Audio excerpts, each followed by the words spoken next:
Okay, this is session 26. The last session, actually, it only recorded the first hour or so. I don't know if I paused it or what, but it just stopped. So hopefully that doesn't happen again. But who wants to give a recap of what happened last session? We had our very own beach episode where That's we true. spent the first half of the day at the beach. It was a great time for everybody except Lee, who Mm. got critted on by a crab, snatched him out of thin air, and he went down. He, Um, Lee never gets to go have fun, fucking ever. we turned down some champion Sahagwin um, uh, volleyball bros. Um, we got dressed for dinner to have a dinner party at um, Heloise Troon's. Um, we were invited. Uh, we got an invitation in honor of Pebble. So uh, yeah, we went to the dinner party. We weren't able to really explore much without being caught, so we didn't. Um, we To be tried. fair, Pebble was way too interested in the food and talking to the people to know that we were doing anything other than that. Yeah. Uh, Baldwin did some exploring he did do some exploring, and but talked to a bird. Mistakenly, I think. I realize now I don't think I have the ability to speak with birds, but I can make birds speak to other people with Animal Messenger. I thought you did have some ability to speak with birds. I thought I did too, but it doesn't. It's not there. I didn't. I couldn't see it. I couldn't find it. Uh, I am just going to retcon and say you can also use speak with animals the same way you can Sure. use animal messenger, but only on birds, only on creatures that can fly. Yeah. um, we got we got expensive clothes as a gift of Heloise Troon for the evening. That's, by the way, that's how Thaldering got selected to be in this party by the Shepherds of Time. They were just like, we need somebody who could speak with birds. Need a bird It's a with party full of birds over there. So yeah. I mean that's fair. One half the party is birds or are birds. Um, I think that's like the there. Those are like the major things that we hit. just I'm just thinking of the fucking wrestling episode of Sunny now. They could dress up like eagles.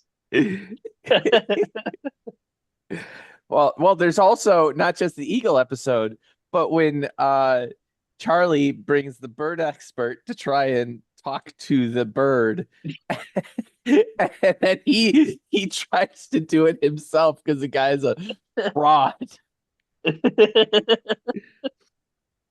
Yeah. So you But also, there was also the little, prophecy. We Oh yeah. got that right, prophecy thing. right. Yeah. You Mm. also, you met Merrick Stakanoth, the head of Decanath, or the Canath House South. You met the ambassador from Valinar. You met an ambassador from Kubara, a dragonborn. And on the way at look, and Lascavordiax showed you out as the night wound down. Oh, and of course, Pebble was told that he will be introduced to Yes. possibly the only other The Pengal in the city. Bengal! But who knows? Maybe there's more than one. She knew of one other Pengal in the city. But on the way out, Lascavordiax questioned whether or not you were aware of something that was in verse that he recited to you before going back up. So you don't necessarily know where he heard that or what it was, but he shared some sort of prophecy with you. Oh, was it last episode or the episode before, where uh Alzen was talking? He spent some time talking with Right. Talon. Jordan. Yeah, House Fjarland. Right. Jordan Duskmantle. Jordan Duskwill. I think that was last session, wasn't it? Yeah, it was earlier in that session. Yeah, he learned. Before the beach. Yeah, I think it was like what we started on. Yeah, he learned that the one of the places that is mentioned in where the ritual to take place is actually in the Talenta Plains. Um, Jorwin Duskmantle was expecting Elzen to know where that was, and he just had no idea. Right. So I mean, yeah, which, you know, you didn't know, you don't know much about the Talenta Plains at all, just because of where you were raised. Like, there's not that much talk about the Talenta Plains, which is completely covered by the Bite in your time. But he just assumed that all halflings would know about it, which is itself a little bit ignorant because there are plenty of halflings that are like from Sharn or from Brayland or, from Ondare. And they're not all wild savages from the Talenta Plains, but he was kind of assuming they were, so slightly racist. Yeah, leave it to an elf to be racist. Where's Brendan when you need to cut some ears? but yeah, that he learned that was where that needed to happen, at least for one of the rituals, and that is very far from where we're at.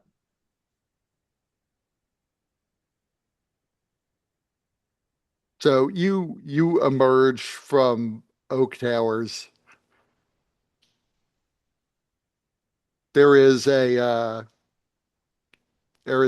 coach waiting to take you back to the Watchman's Rest. And as you come out, you see the gaggle of reporters who is usually stationed outside there sees you and all perk up and move in your direction. Pebble's just holding his belly like, oh my God, I ate so much fish. It was so good. Ah. One of them comes up to Lee and says, Wood, how did you manage to get inside? Happen You to must know. have you must have an amazing scoop. Another one turns and be like, Pebble, what happened inside? Oh, I let think me tell I you. think Thaldern has picked Pebble up and put him on his back. It's a great. um. Oh, so you want to hear what happened? Well, we ate so much fish. There was so much fish, and there was a guy with like he had skin that was all really like scraggly and tough, and he was kind of mean. But yeah, I think he was just he was just in a strange place, and I never saw anybody like that before. And then there were people like with weird makeup on, and they were the kind of interested. Then there was a guy Murkix. Oh my God, Murkix, he's so cool. I got to hug him for a really long time, and he almost hugged me back. It was pretty cool. And he said he was gonna give us jobs, and I don't know what that means, but it's gonna be pretty cool, I guess. And then there was a bird, and Dolly kind of talked to it. It looks like I don't know, Dolly, you can talk to birds. That's pretty cool. Oh wait, I'm a bird. He's a I've bird. been I've been talking to you the whole time. Wow, cool. So that means we can talk to birds too. I don't know. Can you talk to birds? Yeah, I do. I talk to birds all the time, I guess. Talks to Lee. Oh, there you go. Yeah. But Lily don't say much. Lily doesn't say much too much to me. Yeah, he kind of quiet. He just watches you, eagle-eyed. Oh, is that what that's called? Uh-huh. They start peppering Pebble with questions, trying to flesh out the details. I almost I like got to another time, imagine another time, another time. No comment, no comment. And I just like start carrying him away towards the thing. how cold does Thalderin's back get. So wait, this Pebble has like a layer of ice. I wonder if Pebble can get stuck to like Thalderin's armor sometime, like a tug to a Yes. flagpole, Yes. so that Thalderin is like, "No, you can get off now. Get off."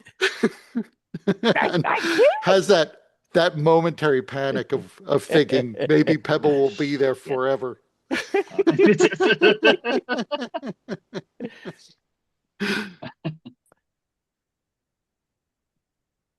So Pebble can decide whether or not he is going to let Thalderin carry him onto the sky coach as people are trying to get the details of your evening from you. Oh yeah. Pebble is with his belly. He is okay with being carried.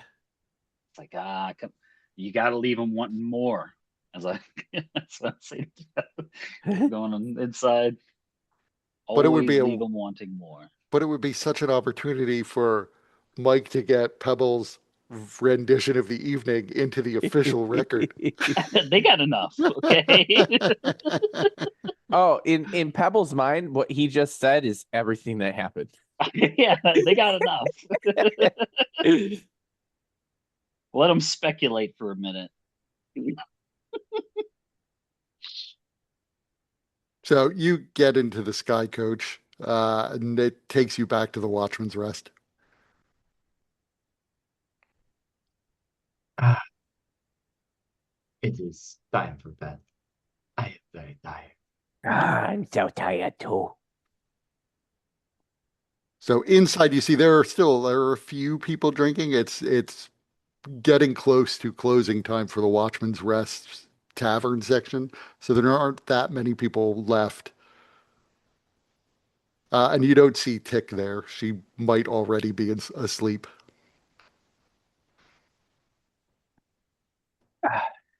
Uh, I don't know. There's a bar, right? Yes. Can I go behind the bar and pour myself a drink? Uh, there is staff there still. Oh, okay. They- If that's the case, then great. I'll just order a drink. I'll just get a drink. Ain't ready yet to go to bed. Well, Got wine down still. Hmm. I guess I can have a digestive. If you don't mind company. Sure. If I go on to bed and sleep, is it gonna hurt them? Oh no. That's what they want to do. They want you to sleep on them. Okay. Oh, hopefully he talks to me this time. Or maybe it's a girl. Or maybe it's not a guy or girl. It's very quiet. You have to be very quiet in order to hear it. It's very tough. That will be tough. But I can try. I know you can. Good night, buddy. Good night. Before you're able to leave, Pebble grabs you and hugs you.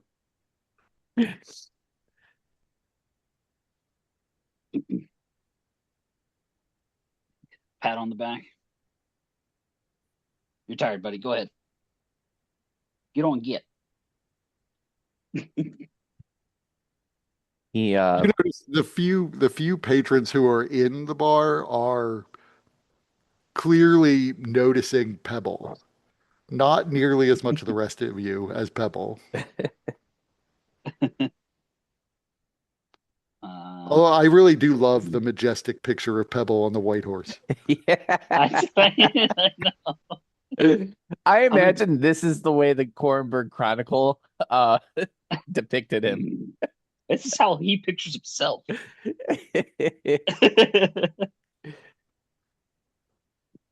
How many people are down here? Like 5. I shoo Pebble up the stairs, and I turned. Is it noticeable that they're staring at them? That at Pebble? Yeah, I mean they're not attempting to hide it necessarily. Um, I'll just say, I'll just sort of like gesture to them. I'll buy you guys a drink. How about that? They're all happy to accept a free drink. So the bartender pours drinks for each of them.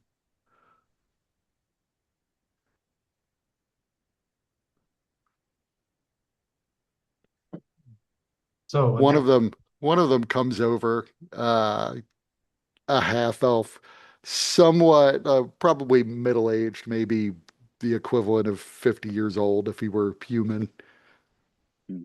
So you guys are friends with the Penguin King? Yeah. Remembering that Pebble is like in the miter and you're all still in these incredibly fancy clothes, which are entirely out of place in the district that you're in. yes.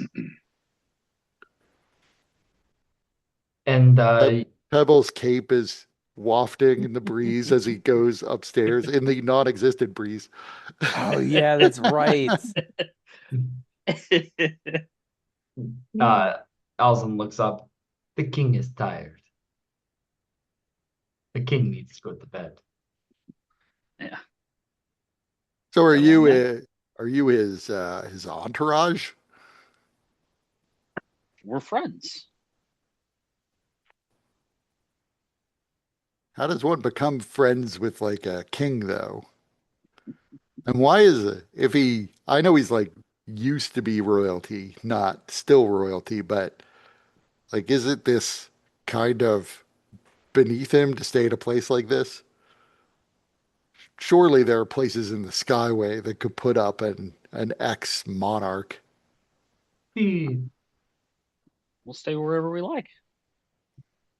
I like the aesthetic. Bengals have a different sense of what uh Nobility. constitutes of nobility and fine establishment. I'm just thinking thieves have uh kind of a reason to target him, right? And presumably you, because look at how you're dressed. You must be pretty wealthy. And from what I've seen, this place isn't doesn't put a premium on security. I I mean, like hope I you're just sort of like like I still have my spear on me. Just sort of like touch it. We're okay. I hope that you are not a thief yourself. I don't think I would stand here saying that you might get robbed if I was the one planning to rob you. Sounds like somebody who's planning to rob us might say.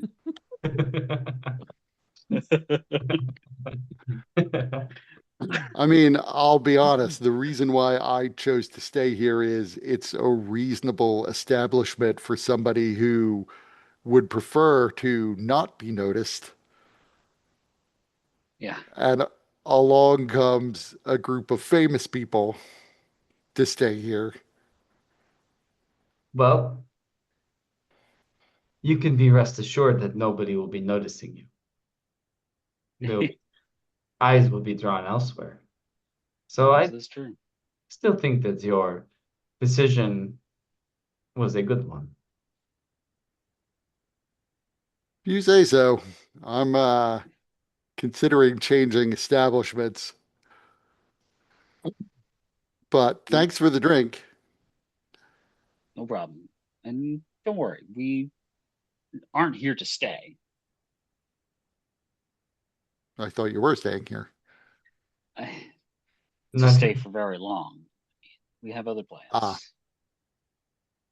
We do have plans. well, I don't know that anyone stays here very long, but I just hope it doesn't affect my business that you guys are literally pulling the press into this place. What is your business? Oh, this and that, Mhm. the sorts of things I'd rather not have people pay attention to. Ah, drug smuggler. Look at it. No, not smuggling per se, but not everyone wants to be noticed. What does he do they have any like distinguishing features? So, like I said, he's approximately middle-aged for a half-elf. You don't see any sort of noticeable, like nothing like a dragon mark, and his clothing is pretty unremarkable. He does have like a series of scars across his face and one like running down the side of his neck under the collar of his shirt. So you could tell he's been in combat. Or he's clumsy.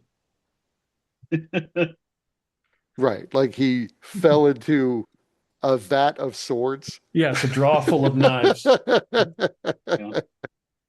It's one of those funny incidents where he accidentally like steps on something and it flings way up Yep. and it knocks something Yep. down, and then suddenly he's like, ah,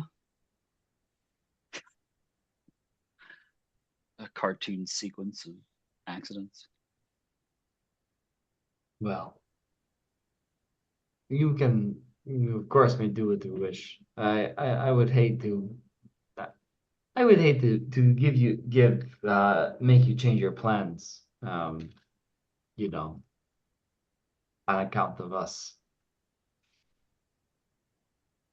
And it doesn't help that the mirror has taken notice of you guys. Well, not you guys, of Pebble or the Pebble. Which does he go by? Does he actually call himself the Pebble? The media I likes believe to it do is Le Pebble. that. Le Well, Pebble. more attention than I was expecting. Again, though, thank you for the drink. Yeah. Have a nice night. What is the mirror? The Isn't that the newspaper? He looks at you like, are you that new to Shard? I mean, you've been here a couple days, You heard of surely. new money?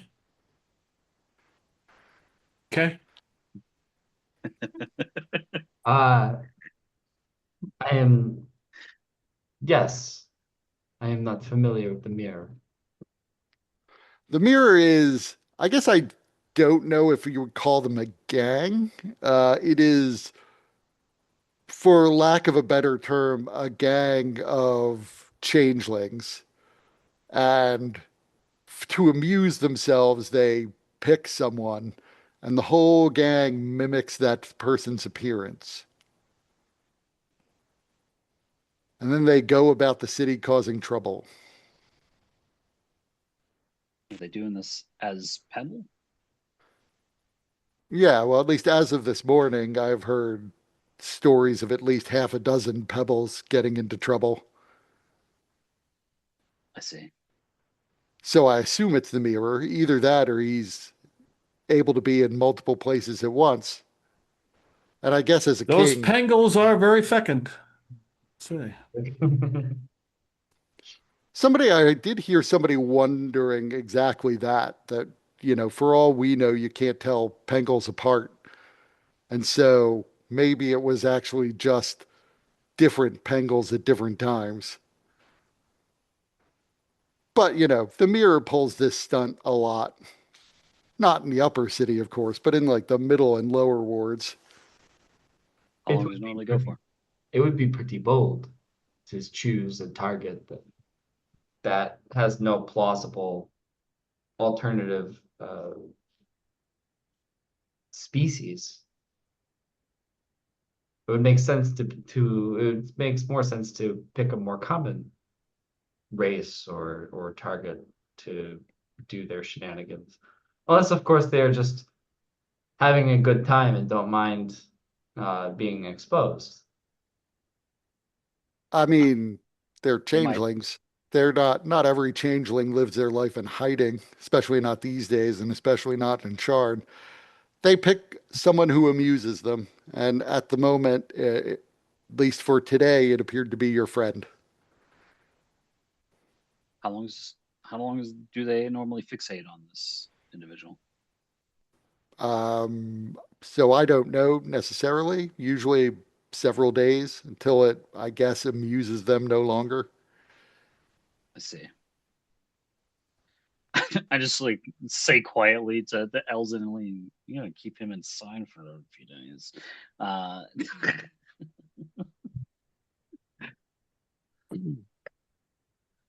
Oh, but this does not bode well. No, it does not bode well for the mirror. I feel bad for them already. They give it up in a couple days. Pebble just doesn't.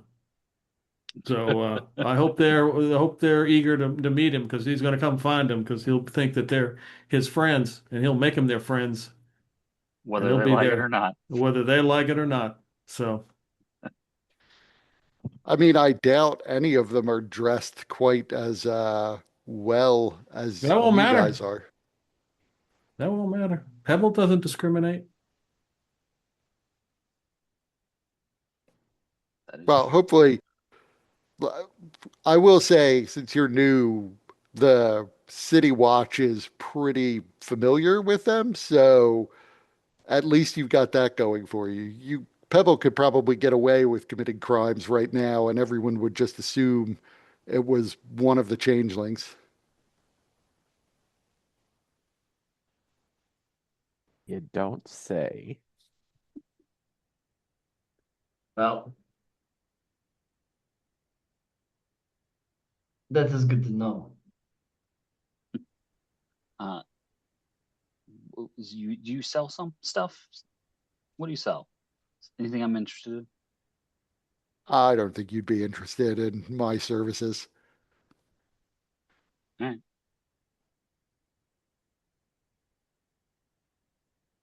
Well, So he walks off and settles down at the other side of the bar and begins to drink the drink you bought him. Just gotten warm from this conversation because he's been trying to get away from us and he's been unable to. I mean, he is drinking hard liquor, so not necessarily need to be cold.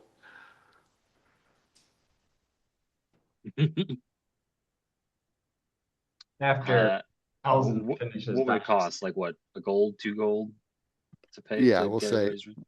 we'll say 2 gold.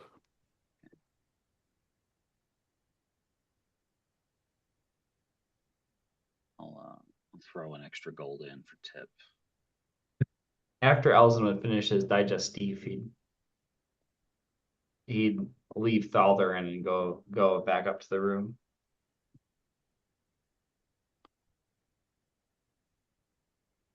So yeah, inside Layrith is already asleep, it being pretty late. Okay. Yeah, he'd find a get get ready for bed and hop in. What are Lee and Thaldarin doing? I was just gonna take this drink, not like rush it, but not gonna go slow with it before going up to bed. I will look for a random paper or something that's in the bar to read for the evening. So yeah, you find a newspaper to read. So you guys can long rest. Nice.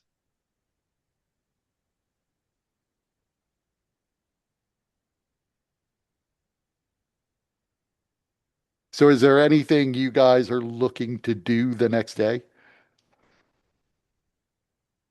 Well, the moment that Pebble gets up, regardless if Thaldarin is awake or not, uh, he jumps on Thaldarin and goes, Tally, Tally, he talked to me. My bed talks to me.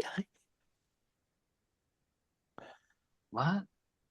Yeah, we went for a walk together and we kind of flew through the sky together and we had a good time and we had some laughs and shared some hugs and we got to meet some other penguins. It was so great.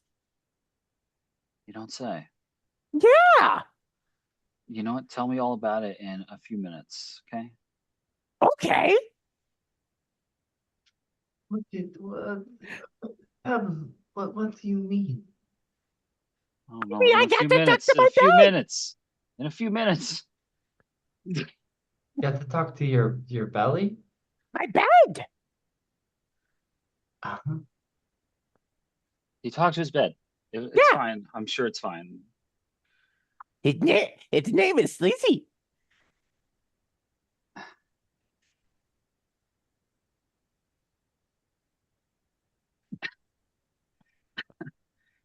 Alvin just does. He just kind of like he looks confused and then he just accepts it. This is very impressive, Pepper. Founder, he's like really trying to go to sleep. He like looks at at Pebble for he like I imagine he like turned his back to Pebble too, so he had to like look back around at him. Like have his name is in a few minutes. It's in a few minutes. In a few minutes. And Baldurin will continue to sleep for as long as he can. uh Pebble goes to start just jumping on the bed. Go jump on Lee's bed. No, I'm jumping on Sleazy because Sleazy likes it. I assume Lee takes the cot they rolled in since he doesn't really Yeah. sleep anyway. Yeah. Right.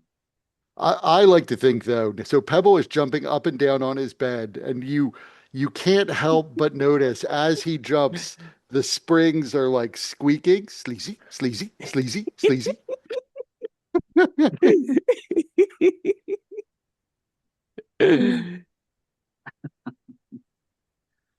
Got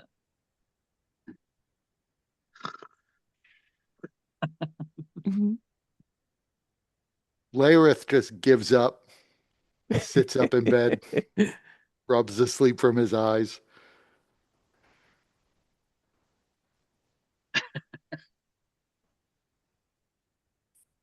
So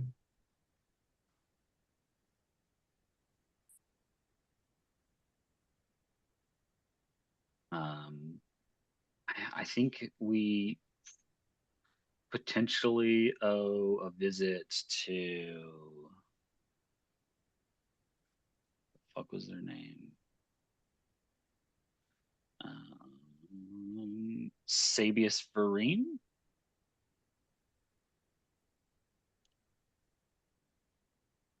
They gave us some information at some point, and we said that we would pay them back with details of Right, anything that we find, perhaps, although don't have anything that we could show. right. I mean, right. You could go and get more now that you know a little bit more about things. You could go and ask follow-up questions since Hmm. presumably Vereen didn't tell you every question you might have.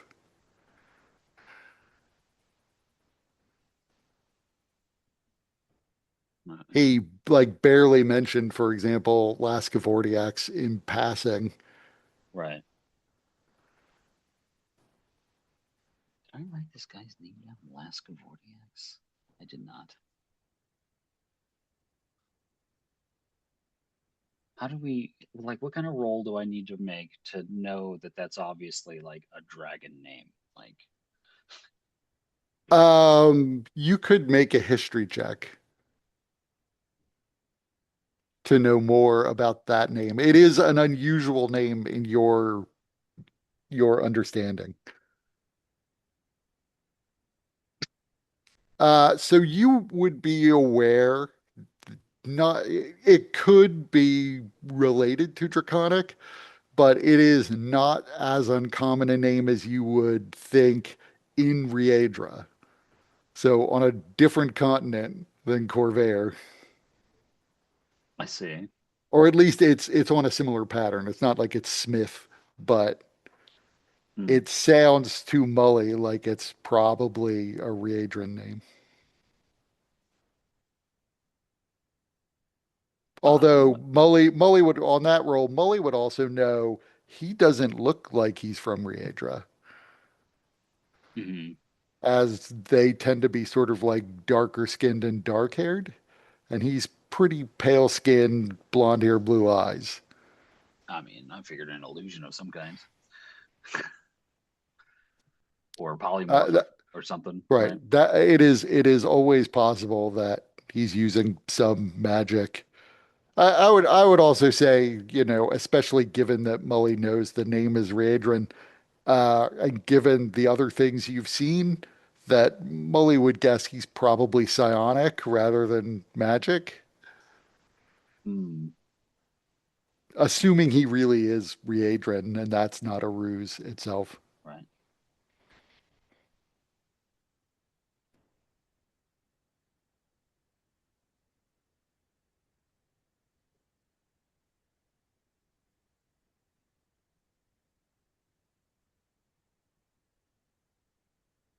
I think at some point Elzen would go back to Dorwyn Duskmantle and ask him about the the part of the poem that talks about the joining, like the merging of the dragon below and Eberron.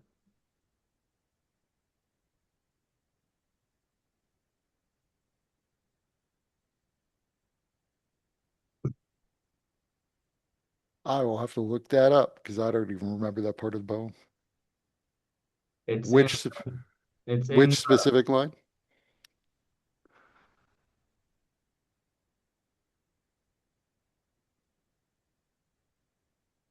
um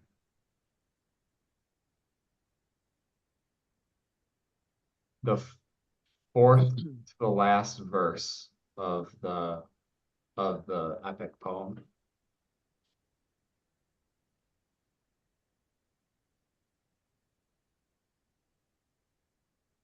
Which one? The fourth to last verse says, "So sings the tale, uh, that out of cloven strife may spring a concord deeper than before, may grow a may grow a sign of future unity." Um, I feel like I read something else too that said there was some way that they could be joined together.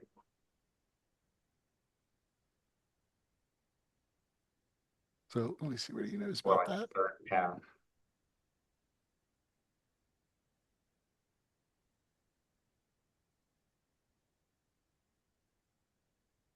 Let me send you a message.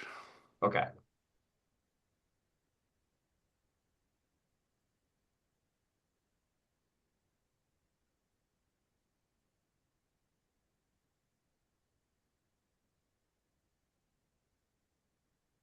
Start doing some research on that prophecy we heard.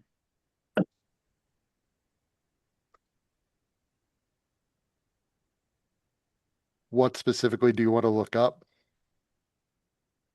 I didn't You say don't, me. I you said don't, one of the book yeah, nerds. yeah, you don't have much to go on other than the words itself. Um, yeah, I don't know what sort of shit we can like infer about locations or moments in history or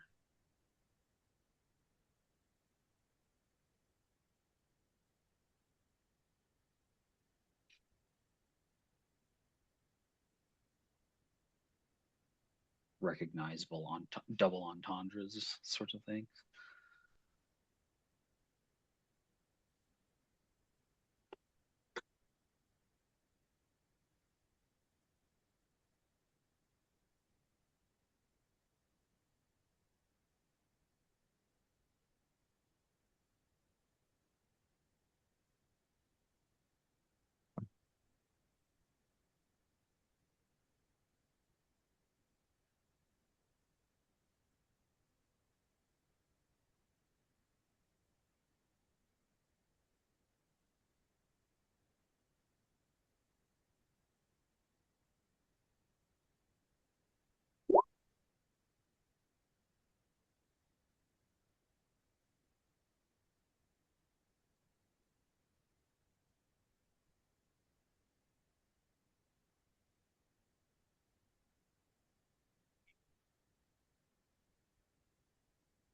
Okay.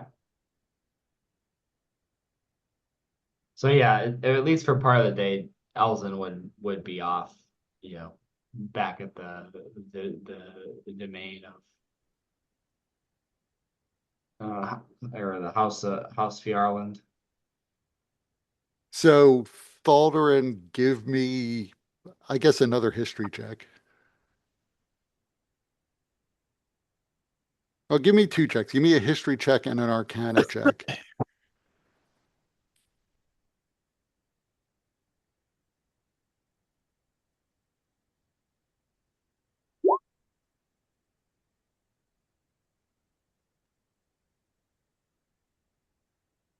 So, you're not sure you can make out any of the specific references in this fragment.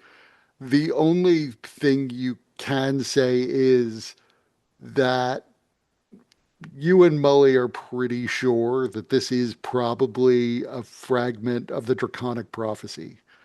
And it's a fragment, that there's almost certainly something more that comes after it because it reads the way an introduction would to a discrete part of the Draconic prophecy. And that means that whatever this is, it's also translated from Draconic because it was recited to you in the common tongue. It it might be more revealing if it were in Draconic. Um, you're not, so you and Mully aren't exactly sure. Your result isn't good enough to know Sure, whether or not that's true. And you don't have any real reference to know whether or not this translation is accurate. sure. I Well, mean, give me a different arcana check. what's the first like? Would I know what the first offspring would be referencing, for example?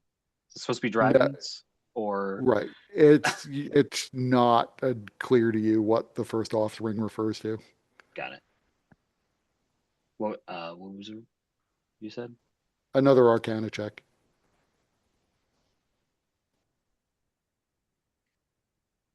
Mm, So something that Mully knows pretty readily is that the Draconic prophecy is, from Mully's perspective, almost subjective, that people read it and pore over it and come to very definitive conclusions about what it's saying. And then you talk to the next scholar or interested reader, and they come to a completely different interpretation of it. And that over the course of history, people have often asserted that things are happening that are in line with the Draconic prophecy, only to have the whole thing fall apart before the end, or wait a century and another person thinks he's found another event that matches it. That said, there's enough scholarly consensus that there's something there about the Draconic prophecy, that pieces of it do come true. And sometimes, even when they seem to come true multiple times, that it really was predicting something. And it's just something that's happening in cycles. And so Mully's sort of interpretation of it is that almost as if the nouns are something definitive and the verbs are possibilities,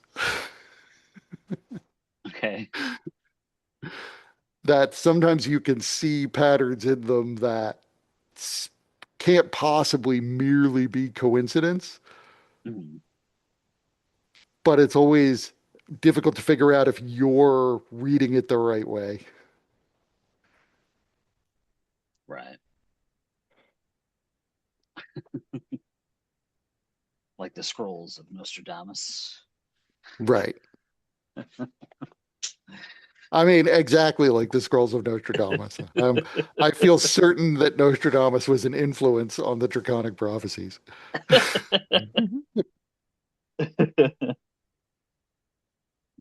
Sure. Um, So, well, but you're sure that this is introducing some concept. right. I don't know. Then, if that's the case, then I think that Faldoran would not necessarily care, but he's perfectly willing to let somebody else care. I'm 100% sure Pebble doesn't care. Yep. I mean, So a I lot. think I would point it out. I'm like, this could be significant, whatever the guy said, or it could be fucking bunk. Um, Nonetheless, perhaps we could play into it and continue to get that guy's help.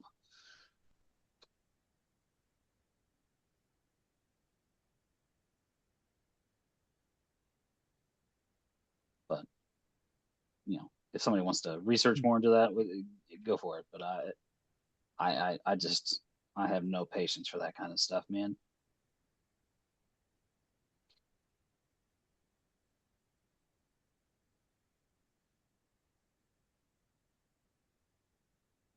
So is Lee doing anything?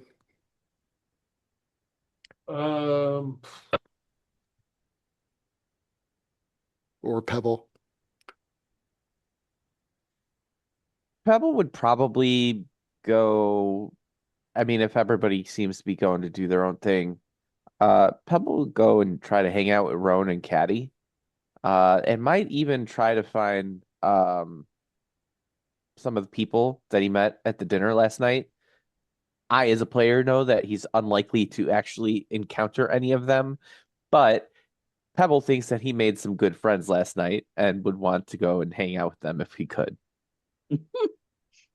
He's gonna go straight back to the place if he can Yep. remember how to get there. Yeah, that's the trick. He would try to go there. Would he remember how to get there?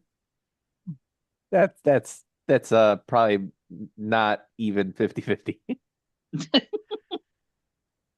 Yeah, it Be down in was the fucking cogs again, dude.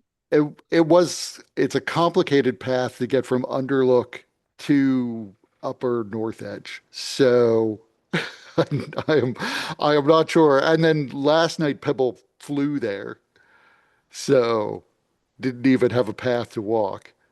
So you had walked there the first time though. So give me a straight intelligence check to see if you can make it back. Okay, let's see.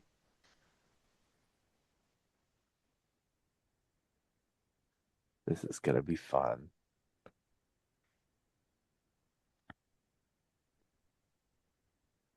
Remarkable.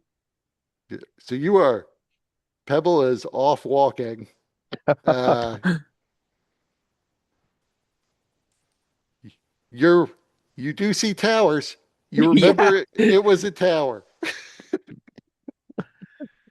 I'm really interested to see what Pebble Mr. Magoo's himself into this time. Let me check something. He's got to have a special chart just for Pebble,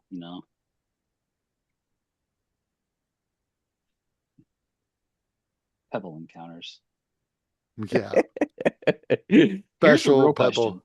What clothes is Pebble wearing? Oh, he's wearing his fancy clothes, Incredible. especially the cloak of billowing or Incredible. cape of billowing. Yeah. Um, cool. Cool. How much money does Pebble have on him?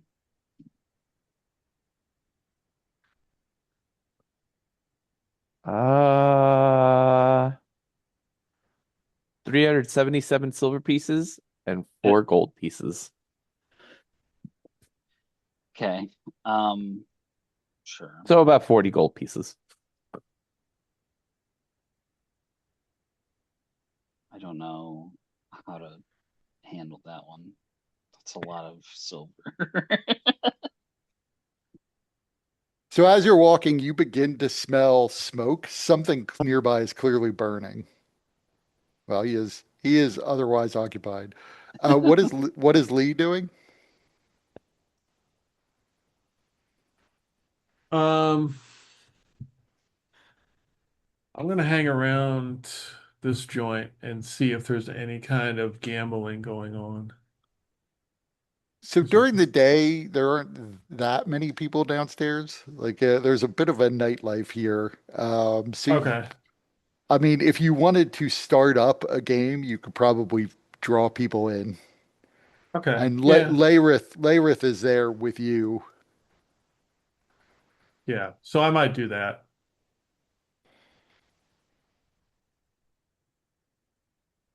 Okay. Are you proficient with any particular gaming sets or no? Yes. Yeah. What are you proficient with? Just says gaming set that came with my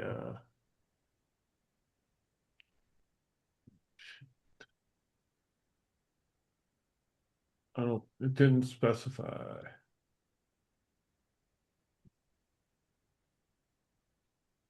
So I am not familiar with like a lot of Eberron specific games. I know that there is uh basically a card game called Dragon that I came up with last time. And then there's a game that's called Champion that is essentially like Eberron's version of chess. Hmm. Or you It could make up your own game if you like. it would be like sevens and elevens or something dice game or something like that. That's what I would do. Okay. So you start up a dice game. You can roll me a proficiency check.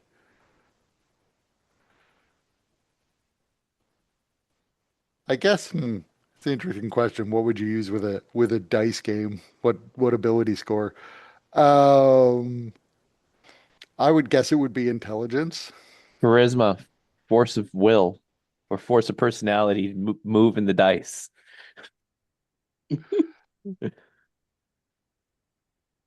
Yeah, you know what? You feel free to tell me what ability score you're using. Whatever you feel like you could justify. Had a wisdom for intuition, Yeah, I'm gonna go with chariz charisma to bluff your way through it, intelligence to predict the odds. wisdom. There we go. Okay. Roll me a D100. Higher is better. No. Uh, Not today. yeah, you draw some people in and win 15 silver. Okay, I'll take it. And Pebble, as you're walking, you begin to smell smoke. Does it smell like anything other than smoke? Like, is there food in there or No, anything else? it smells like something's on fire, but make me a perception check.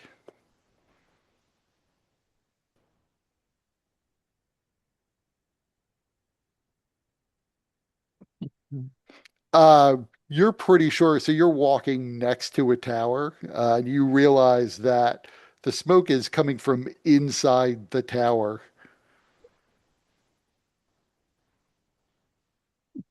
Like a tower that we're not staying in, or the same Yeah, tower? no, a different one. He is well and truly lost at this point elsewhere in the city. Who even knows what like ward of the city he's in? But looking at it, you could see that like through the glass in the window, you think something's on fire inside, and that it smells this strongly leads you to believe that that place is burning. Well, you know, back at home, fires were the place where people go. So maybe there are people going around there. Maybe I could go meet some new friends and hang out. I should go check out that where it is. So Pebble will go, thinking that it is a completely normal bonfire that just happens to happen in a building. Yeah. So as you approach, other people begin to notice the smell as well, and people seem alarmed and upset as they flee, screaming that the tower's on fire. I'm starting to think that maybe this isn't supposed to be on fire. You see the door of one of the doors on the side of the tower flies open. Smoke comes billowing out. And two people come stumbling out, covered in soot, coughing, and dropping to their knees outside. They look back into the building and begin to sort of crawl away, picking themselves up as they go. There's people screaming for people to bring water to put out the fire. You can hear the sounds of people Oh, shouting inside. okay. These people don't like the fire, so I'm gonna go and try and put it out. And I will use my control flames to start putting out the fire. I'll go in and start like manipulating it, but I'm gonna do it really cool. Like I'm gonna just have gather all the fire into like a single ball and just like kind of collect it as I go. Yeah, as you enter the doorway, you could see the fire is larger than what control flames can simply snuff out. But you can also see that there are a number of people that are trying to make their way out of the tower, some of whom are penned in by flames. So you can Oh, begin to affect the fire. yeah. So I will put out 5 foot cubes of fire as quickly as I can, particularly around the areas where the people are. Um, while also moving and trying to physically aid them.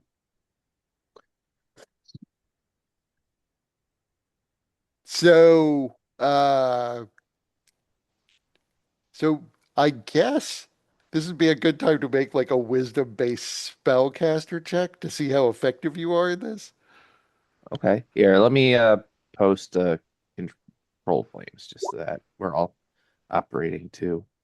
Right. Because like as you're putting out the fire is also trying its best to grow. Hmm. Um, all right. So then caster check, that'll be wisdom. So you are effectively staving the fire off. It's not growing, and as you're going, because you're focusing on getting the people out first, um, people aren't, dying because you are there directing the flames away from them and putting them out, giving them a path to escape the burning. That said, the flames seem to sort of grow as fast as you're putting them out. So you're preferentially getting the people out, but you're not exactly combating the fire as effectively as you might hope. Nonetheless, it looks super cool as you ball the fire up and extinguish it. Also, as I do that, all the fire that I affect actually turns blue and begins emitting like a area of cold. So it's also really confusing for people as they feel these weird drafts of cold. Um, and you know what? I'm gonna use an action point to make it as effective as possible. I really want to put some style and pizzazz into this. Okay. So what specifically are you trying to do with this action point? I want to improve the effectiveness of control flames to be able to put out a greater amount of fire um while looking fabulous as I do so in my billowing cloak. Okay, so here's what I'll say. Make me another caster check with advantage. Okay. So you are now successfully, if slowly, combating the fire. It is jumping around, especially like as people come outdoors, you'll see there are little bursts of flame as new oxygen hits the fire. But you are slowly combating it and getting it put out. You are there. There was a point there when it seemed like somebody might have gotten killed, but because you spent an action point, you're able to get everyone out successfully. Not entirely unscathed, but mostly because some of them got burned before you got there. And I there is, imagine I just want to say what I imagine the end of this is going to be is I will come out with this massive ball of blue flame that I'm holding in the air between my hands, and I go, and throw it up in the air and just have an explosion of blue rime fire that unleashes this chilly air across the area. So you hurl Today, the local flames. hero saves people from burning building. I mean, there is quite a crowd built up outside that is watching this. Both survivors who've been helped out of the flames by Pebble and passersby who are just watching in fascination as this former Lord of the North combats this tower fire. Tower fires being sort of notoriously bad. Like a lot of these constructions still have a lot of wood inside. And so, towering inferno style, it is hard sometimes to combat these fires. But along comes this random Pengal who's already somewhat famous in the city. I think it'd be really funny if like one of us was like walking by as the explosion happened. We're like, oh shit. Go over there and it's like, Pebble, what the hell? I mean, sure. So, Thaldarin, you happen to be going by. Pebble, what the hell happened? And you're watching him blast a giant ball of blue flame out into the skies around this tower as people stand around gawking at him. And you notice a familiar face moving up to him as the fire is finally dead. Pebble, it's good to see you again. Remember me, Ral Partha? We met, I think, on your first day in town. Quite a busy Oh, time you've had. ah, The Pebble tries to do his best to remember. Uh,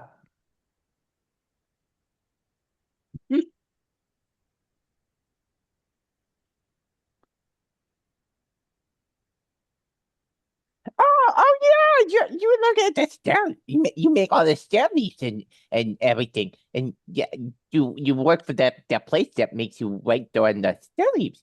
Oh, come over here. and he gives him a hug. He hugs you back. He's a good bit taller than you, but he hunches down and wraps an arm around you. In one hand, he's got a notebook, the same notebook as near as you could tell he had the first time. Uh, yeah, it's good to see you again. You've gotten quite the reputation since I saw you last time. I guess so. But hey, there's some people here that are kind of hurt. Can you help me help them? I think that's a fine idea. I don't have any magical healing myself. I have a Oh, we little bit don't of need magic training. to heal. We just need to be all caring and hug people and make them feel better and do our best. That's a fine attitude, though you have to be a little careful. Some of these people have burns. They may not want to be hugged too tightly because their skin is red and sore. Yeah, it'll be okay. Um, I'm does very he Hug cold. hug the pain away. yeah. Does Pebble see Thaldarin? Yes, you see him in the distance, walking in your direction. Daddy, we got people that need our help. And then Pebble will start trying to uh either cheer people up that seem to be sad, uh or helping people with their wounds. And I'm proficient in medicine too, if it I just I does just anything. I just sort of put my hand on the back of my neck just so I could whisper to people. I'm like, I think that Pebble just saved people from a burning building. Raul Partha reaches into a pouch on his side and leans over and hands Pebble a medicine kit. I don't know if Pebble knows how to use medicine kits. I mean, you're proficient in medicine. I would assume you know the basics. But he also begins to treat people as he's talking to you. Uh, and, you're intuitive enough to realize that he also seems to know some medicine. So, Pebble, I know there's a whole story going around about how you were a king, but I assume that's just people didn't understand your story that you told me about how you got a crown at a circus and then you met some woman who was really sad and you gave her the crown, but she didn't really want it. Yeah, that's right. So you're not necessarily like an actual king somewhere, right? You never ruled over anybody. You weren't their boss. I, I, I don't like bossing people around. I do try to follow rules when they make sense and they're good for people.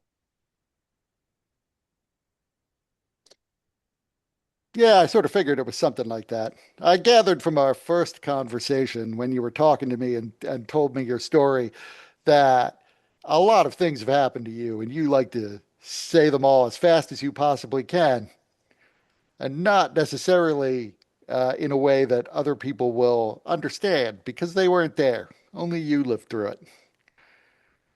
Well, but when I say it, people don't know it. And that's how you make friends because you tell people your story. Absolutely. Stories are important. They are important. They're the most important thing aside from friendship. And what did you think when you got to meet Heloise Troon? I wasn't there for that part of it. I didn't get to Oh hear my your God. version of events. It's so good. There was so much fish, and I got so full, and I got to meet so many people.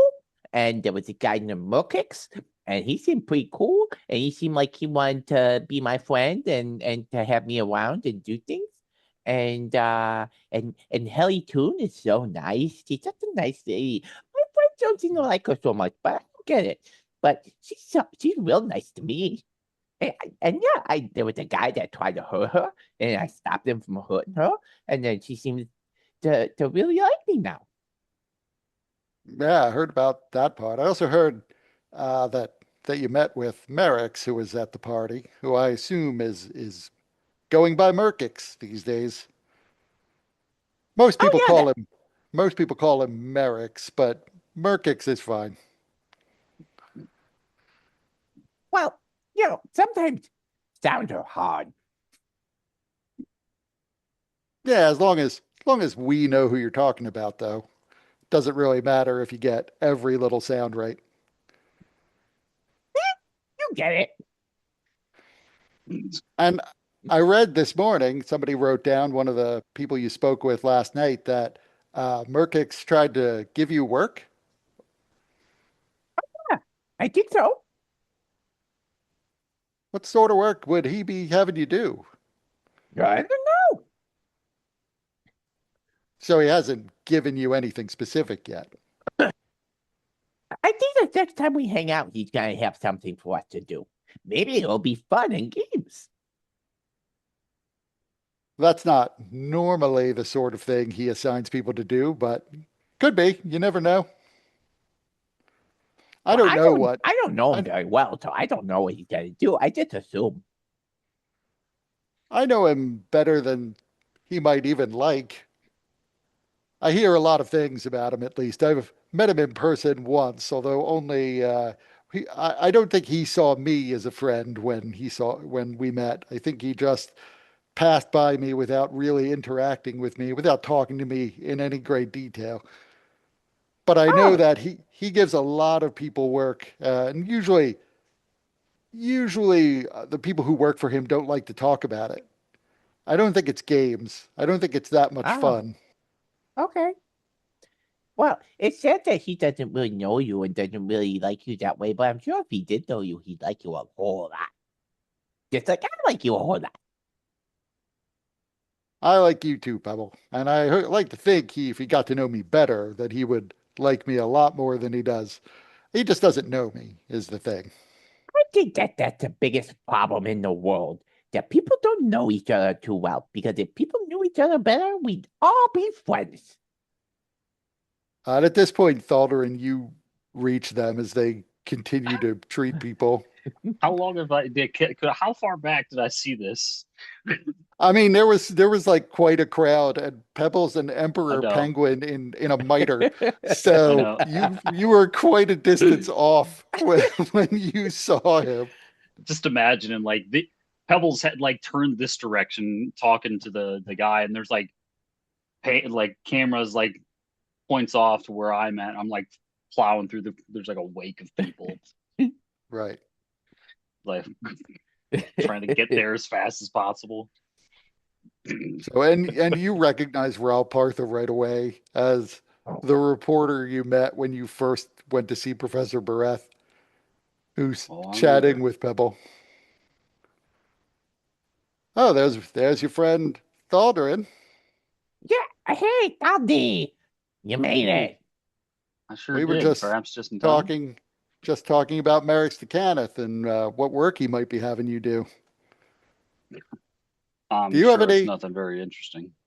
any thoughts on your dinner at Heloise Struen's? She's a very lovely lady. You is a very lovely lady. Very nice bird collection. I didn't know she collected birds. Well, That's news. I suppose it's not She really a does. collection. There's like how many was it just the one bird? What was it there? No, there were like half a dozen birds Okay, yeah, of different species. yeah, yeah, like five or Also, six different birds in there. right. I heard a bit of a rumor that the night before your party there was a group of people who kind of, I think it could be said, he's more talking to Thalderin at this point. Kind kind of could be said that they bamboozled or manhandled their way through the lobby to get inside. Apparently, they knew someone on the 30th floor who they were there to meet. Uh, Pretty sure they met your description. I don't know nothing about that. Yeah, that was the night there was some whole kerfuffle there. There, two Warforged came plummeting down the lift shaft, and the Really, whole lift broke I down didn't, shortly I didn't, afterwards. I didn't see any evidence of that whenever I was there. I just want to say this would be the point where Pebble would chime in had he recognized any of the words that Raul just said. Yeah, yeah, like as soon as he starts asking these types of questions, Plummet, like Pebbles, like Warforged. What? Elder, like you're going this way. You go over there. Go help those people. Oh, yeah, those people need some help. Good call, Yeah, Debbie. I mean, look, Listen, I, your business is your own, but I have a bit of a nose for these things, and I never really paid much attention to Heloise Troon and the whole social scene before, but something's going on with her and with you, and it's intriguing enough that if you wanted to talk about it, I'd be desperately interested to get your take on it. what do you know? What do you know about Halloween Scream? Well, I know that there's still a bit of a mystery as to how she managed to have such a fortune. She has a story, of course, about her family having squirreled away funds outside of Sire before the morning happened, but looking into it, I don't think she's being wholly honest about that. I have You think friends you think who would know about deposits of the size and in the amounts that she seems to be spending. And frankly, I don't see much evidence of a Troon family fortune. you Oh, think she's maybe sh wealthy. Don't get me wrong. She's got a huge fortune now, but I think efforts were taken to kind of disguise its original source. sure? Nazi What gold. you think maybe she is one of these special interest people that shows up out of nowhere, like you were talking about before? I think it's something exactly like that, except frankly, I don't think her story holds up as well as some of the others. If it weren't for the fact that she was from Sire, and it's hard to research families in Sire these days because all the records are destroyed or at least lost in the mist, Hmm. I get the impression she might well be one of Professor Barrett's people, except, of course, that I don't have any reason to link her to Professor Barrett. she wouldn't be necessarily the first person to come to Sharn and try to set up some new identity, but she does have a history going back a couple of decades. And then there's the whole fact that she has a history going back a couple of decades, but she looks to be about 25, maybe 28 years old. These rich folks, they like to glamour. Could be glamour, but she's never really evinced any particular ability at spellcasting. Now, maybe she's got some items. She does have her personal artificer that's helping to keep her look young, but still, decades. How old could she possibly be? Yeah, I don't know. Can you get more? Can you find more Hmm. information about her? In the process of doing so, why? Well, Do you have some sort of interest in knowing more about her background? I bet I you we could be of some assistance to one another in that regard. I think she's quite the interesting person. Well, you and me both on that. In fact, most of Sharn thinks she's pretty interesting. There's a cottage industry of people who do nothing but write about her. Yeah, I suppose so. They got, Well, listen, I don't know what I'm supposed to be able to do for you necessarily, but uh, well, you got more of an inside track than I do. I can pursue sources outside of her inner circle, but you seem to have access to her directly. So you can ask her questions and try to unravel things. I doubt she would even talk to me. There well, was word that she was willing to talk to one reporter, but frankly, I don't know anything about that guy. Nobody knows who he works for or who he might, how he even got her attention. hmm, you know what he looked like? Uh, yeah, in fact, he seems to match the description of your other friend, Lily. He flips through his notes. Yeah, Lily. I don't know But anybody by that name. according to the reporters, his name is Wood Bernstein.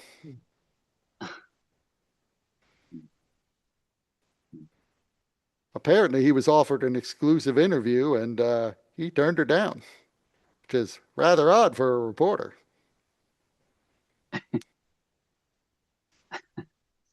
Who knows? Maybe he saw something we didn't.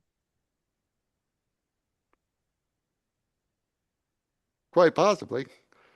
I'm wondering, once I talk to a colleague at my paper at the Inquisitive, whether or not I'm not going to hear that Wood Bernstein was at the dinner last night. He didn't make the papers, so I wasn't able to read about him this morning, unlike your friend Pebble, whose dinner last night did make the papers, albeit with scant details, other than the fact that Merrick's to Kenneth is apparently offering you guys work. I think he just says it to everybody. I happen to know pretty well that he doesn't offer that to everybody. He offers it to people he thinks might be useful. Well, lucky us then, huh? Could be lucky for you. He has some interesting dealings with people. And there are a lot of rumors flying around about the sorts of things he gets up to. Pray tell. Well, I mean, I don't like to gossip. I haven't verified any of the rumors myself, but there are some people who have a suspicion that he may be trying to start up a creation forge. A And he creation forge, like stares for. intently at you as he says that, uh, clearly trying to insight check you to see if you react to hearing that. but the but reaction you being, I don't know what the fuck that is, man. right.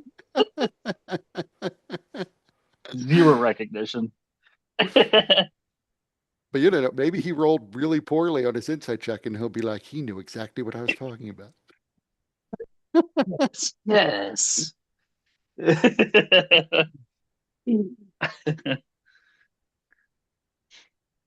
at some point. I'm like, I mean, what what even is that? A creation forge. I don't know what that You, is. that's very surprising. I mean, hey, let me ask you something. What did you do during the war? I don't like talking about it. I mean, a lot of people don't, but were you in Corvair? I don't like talking about it. What do you know about the Warforged? They are fine specimens. Sure, but I mean, what do you know about them? What do you know about their origin? I don't know what I know about them.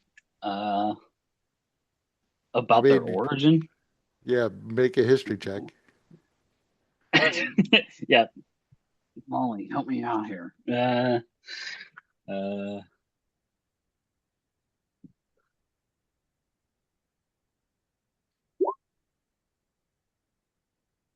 boy. I mean, you're right.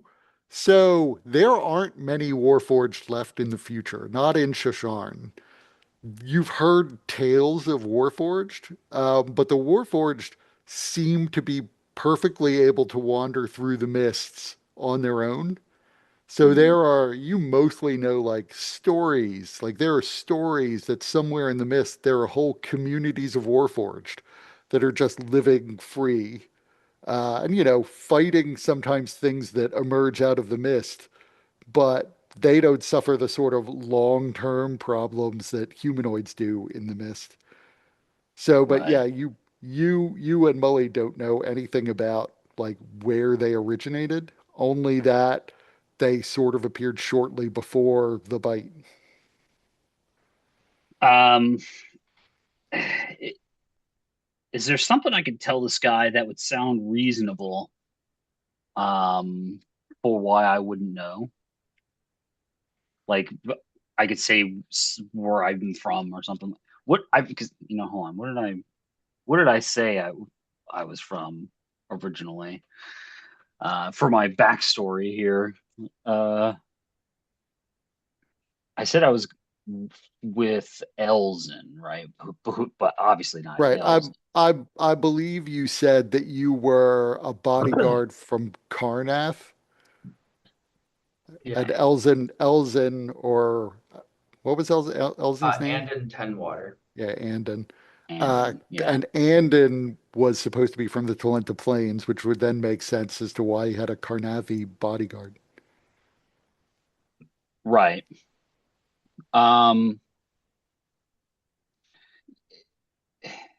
yeah. I mean, I was like this. I'm like, there's the place that I'm from is super small and very far from anywhere civilized.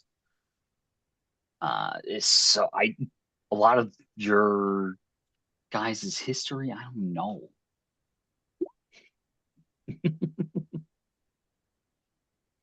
Well, okay, let me give you a brief history lesson then. Although, again, maybe you need to pick up a book because I'm going to tell you some pretty basic stuff here. But Books the are for war nerds. knowledge is power, my friend. Just something to consider. The The spear's pretty powerful. Warforged were created by House Cannith before the end of the war, decades before the end of the war, using creation forges that they built themselves. The secrets to the creation forges are a bit of a mystery. I don't know the technical details or how they were developed, but the creation forges could churn out these living golems that could think for themselves independently. The Warforged became very important in the war because every nation was buying them from House Cannith and pressing them into service as soldiers. Soldiers whose welfare most nations didn't give a damn about. So they went off to fight the war rather than living human soldiers, as instead living constructs. And since nobody cared if they lived or died, nobody really gave a damn if they put them into the absolute worst shit shows of the war. When the Treaty of Thronehold happened and the war finally ended after the morning, creation forges were outlawed so that no more warforged could be made. Now, in here in Sharn, warforged are pretty well considered to be living creatures, possibly even with souls. Who knows? We don't have any real way of telling who has a soul and who doesn't among the humanoids, let alone with respect to the warforged. Other places in the world are a little more skeptical of the warforged claims to be living creatures, and they treat them accordingly, which is to say badly. But in the Sure. meantime, Thronehold makes it very clear that you can't use creation forges to make any more of them. All of the creation forges are supposed to be destroyed by now, except possibly, rumors say, ones that are left operating in the morning itself, in the Mournlands. So there could be an operating one in the Mournlands, or, as the rumors say, it's possible that Merrick's to Carneth sent in teams to recover one and bring it here to Sharn. Possibly to make new Warforged, possibly to improve upon the design, possibly for some other nefarious purpose. I see. Most likely, I would assume, at the very least, to gain himself more power, as he's well known to be interested in trying to seize control of all of House Cannith. Sure. Whatever he does, it's pretty secretive. So if he's offering to give you work, I'm sure it relates to whatever his secret projects are. And I wouldn't be surprised at all if he has more than one secret project going out at the same time. He's secretive enough about it that I have a sneaking suspicion they can't all be legal. And if he's operating a creation forge, that would be highly, highly illegal. So something to keep in mind, especially to keep Pebble out of trouble. Did. I'd hate to see something happen to Pebble. Well, how about this? If there is illegal activity, I will do my best to inform you. Well, that would be absolutely wonderful. To be honest, I wouldn't expect you to keep me informed if there was illegal activity because you and I don't know each other as well as Pebble and I do. And I Sure. doubt you consider me a But friend, but Pebble sure does. And I offer this to you if you could find me any more information on Heloise Truon. I'm certainly willing to share whatever background research I find. Nothing I find is very likely to be completely confidential anyway. I can't necessarily share with you anything that's shared with me in confidence, but I'm pretty good at what I do. I'll bet you I can find stuff that other people wouldn't find in 100 years. Great. So where can I find you? I don't imagine you're going to be staying at the Watchman's Rest indefinitely. We have a real estate guy looking for a place we can post up for a while. A real estate guy.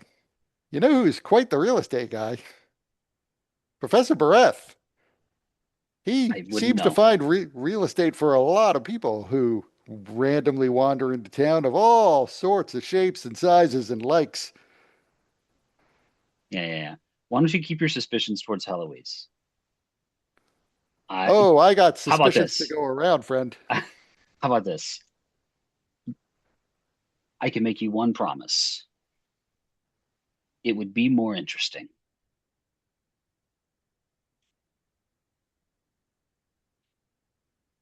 And I This, just go to walk away. Like, I don't want this. You got to always leave them wanting more. yeah, he tips his hat to you as you walk away, and then immediately begins writing things down in his notebooks.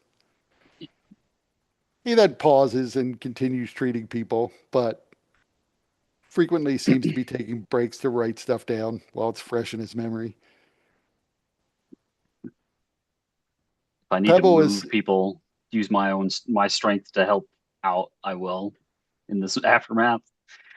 Yeah, Pebble is still off treating people. You notice that there are a lot of people who are just like almost just walking by and like running their hands over Pebble's back, like touching his arms.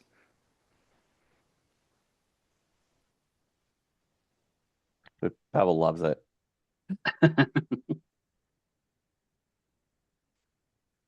And we shall Is call is this him. is this the Sharn version of rubbing the Buddha for luck? It seems to be something like that. Like they're hoping some of the heroism rubs off on them.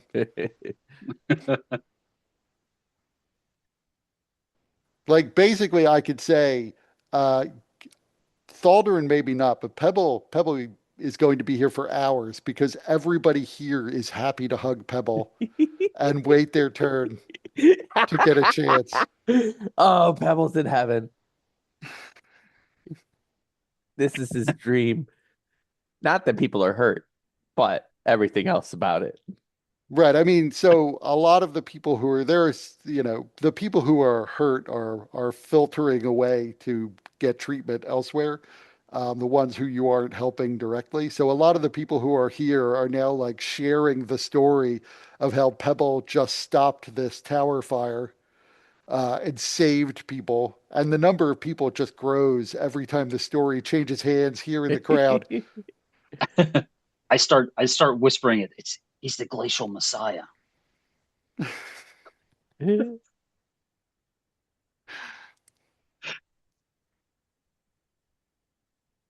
So, Elzin, you return back from Jorwin's, and you also stumble across this scene. You see this knot of people in front of you, and then eventually see Pebble in the center of the crowd and Thaldarin standing near him, smoke still weakly pouring out of the tower. What trouble did they get themselves into now? Ah, Oh, I whispered it to you, remember?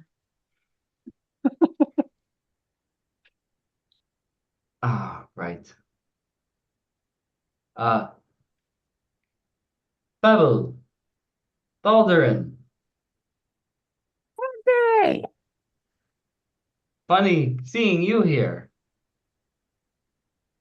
Or I mean, uh, oh yeah, you guys kept your names.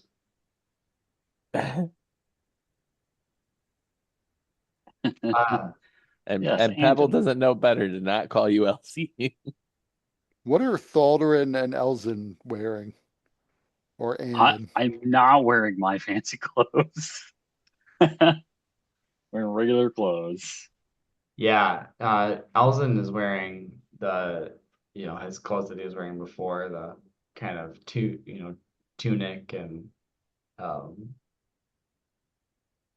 what he's kind of wearing in the picture. Um,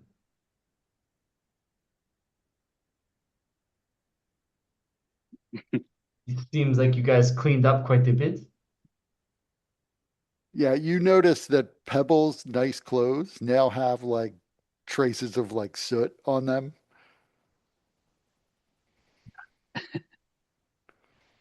That simply will not do. You mean And these things don't clean themselves? Nope. Elzin will like cast prestidigitation on the clothes to clean them.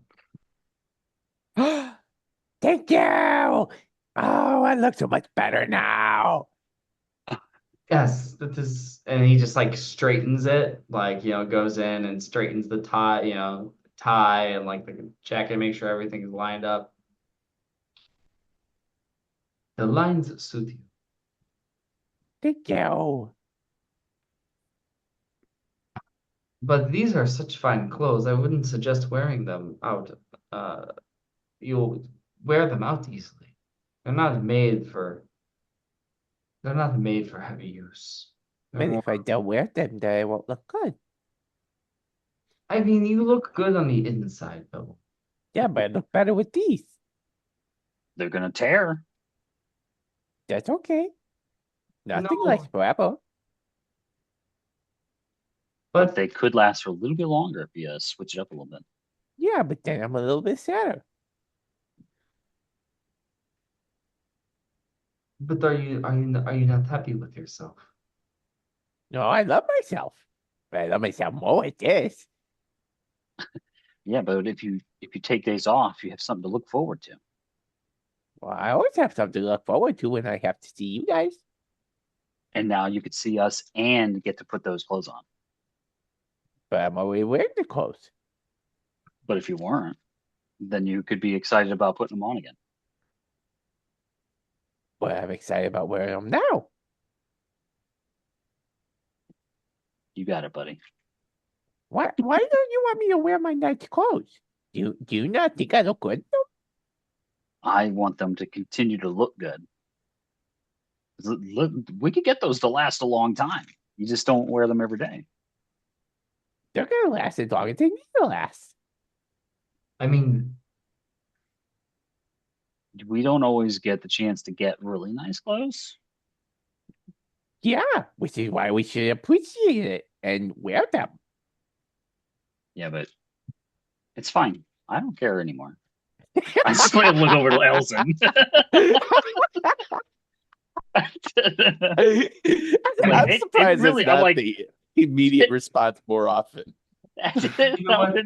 that was like, listen, it does not matter what he wears. We have shown. No, you look great. Thank you. I know. I'm just Ral going, Partha at some point comes over and says that he has to be off, but he says goodbye to Pebble and says, Elsie, it's haven't seen you either for a couple of days now. Good to see you again. and then We don't want to hold you up. He flips through his notebook. And writes something down. Interesting. I'm pretty sure Pebble said Elsie. only Pebble can call me Elsie. Fair enough.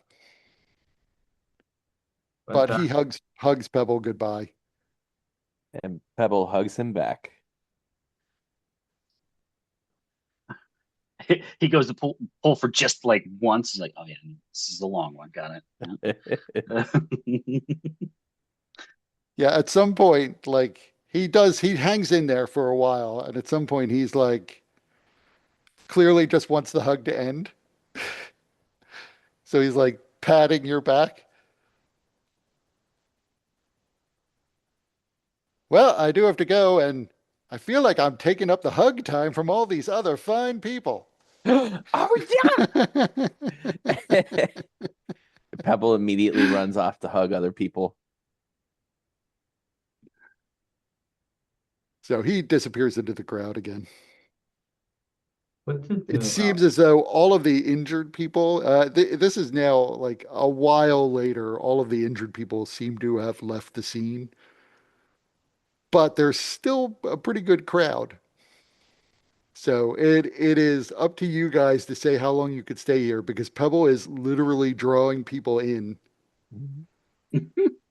so that the crowd size doesn't seem to be just dispersing.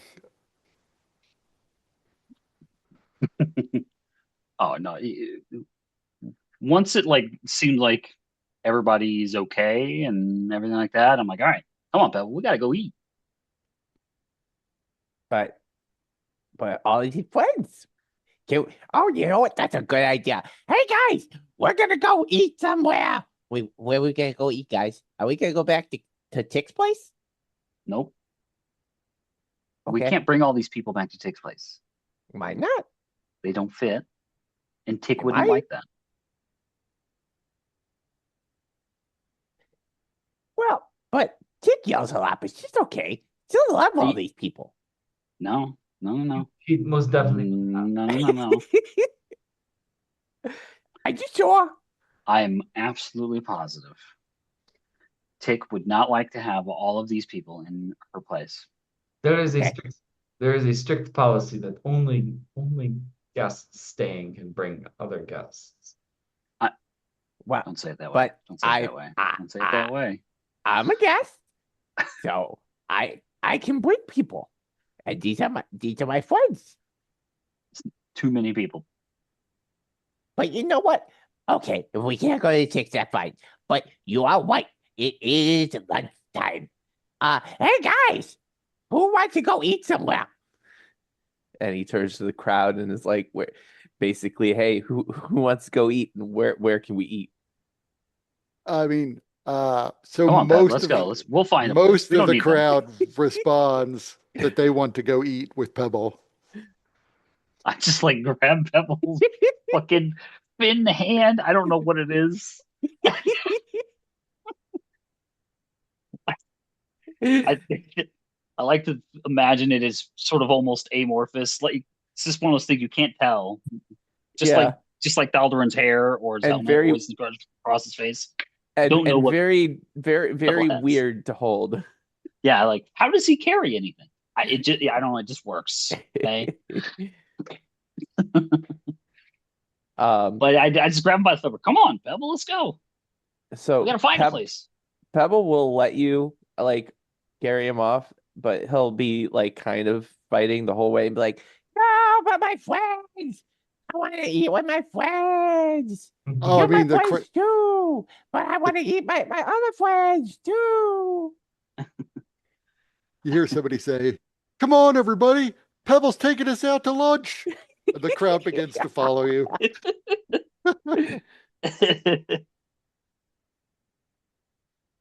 Yay! See, Wait, they want to be our friends. You have Come about with. six. You have about 60 people following you. no.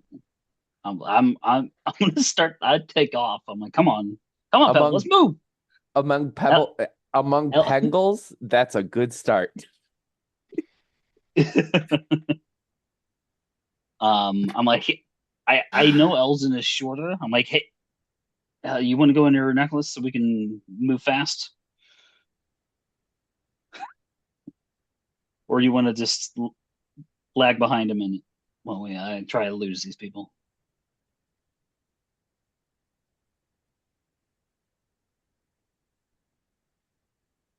Were you talking to Elden?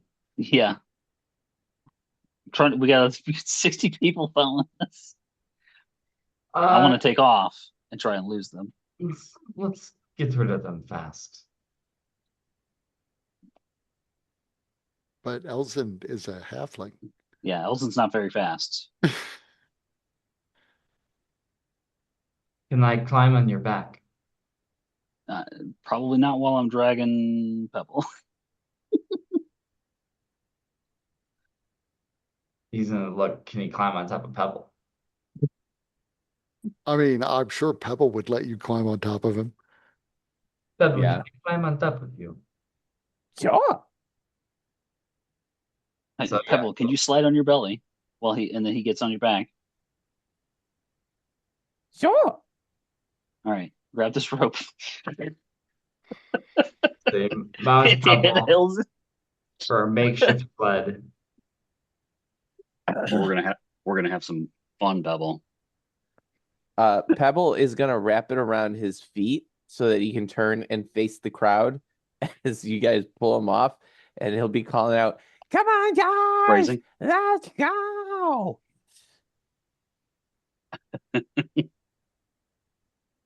So, Hang on, Elzen. I imagined handing the rope to Elzen, but it could also be dangerous. Hang on, Elzen. yeah, I like the visual of you've tied the rope to Pebble's feet. So the Pebble is sliding backwards, waving to his following throng of people.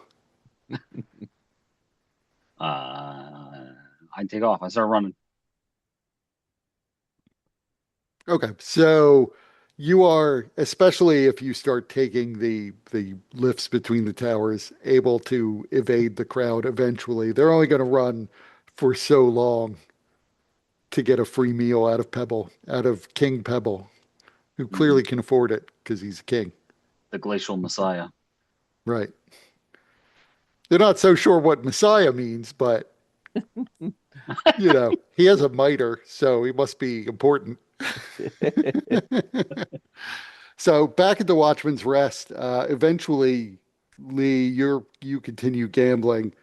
And you see a person comes in, they have they're pretty young, probably like 20 years old, like nut brown skin and dark brown eyes, black hair.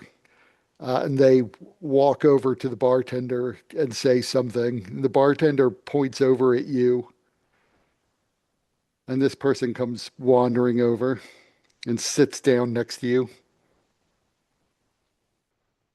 Okay. You are Wood Bernstein, yes? Depends on who's asking. I am here as a representative of Lascavordiax. I have two things to discuss, although I cannot be 100% certain that you are the one I should discuss them with. What do you mean?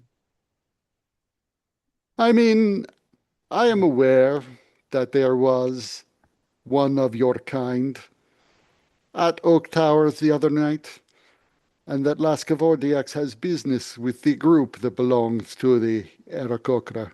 But there is more than one Aarakocra in the city, possibly even more than one staying at this establishment.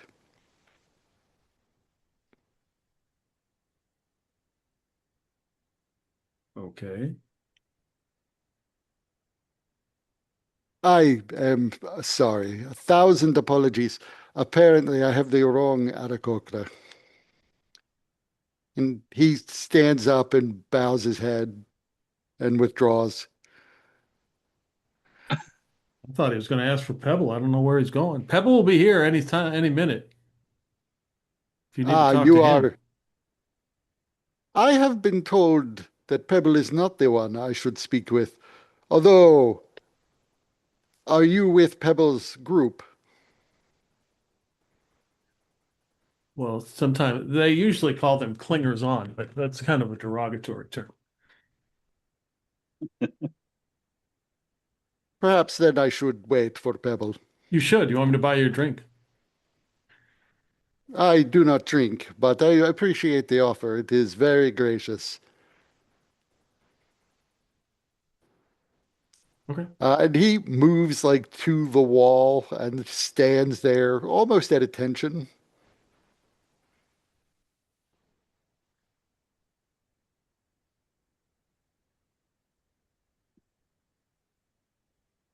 I probably run a while before I like start to look for a place that might serve food. Yeah, I mean, you can eventually find. I mean, it depends on what you're looking for exactly. Um, Sharn isn't necessarily a place where there are as many restaurants as there are stalls for people to buy food that they either eat on the street or take away with them. But there are places where you could sit down, mostly tavern style places, where you can sit down and order and eat food.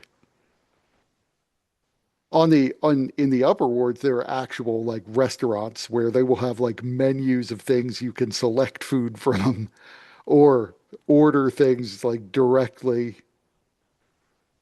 that you just want and that they'll prepare for you.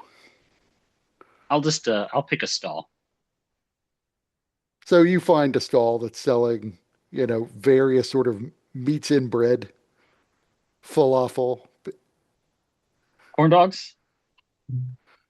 I mean, if you go long enough, you could definitely find some sort of salted mystery meat that who knows what it was originally made from. I mean, who Could knows? be rat, could be goblin, could be pig. Thallerin might secretly just want to go for that, just because that's probably what he ate back in his original timeline. Some mystery meat sort of thing. I don't know. I don't know what this was, but it tastes good. But I don't think in this particular case he would just pick one that seemed appetizing and get some stuff. So you pick yourself up a meal.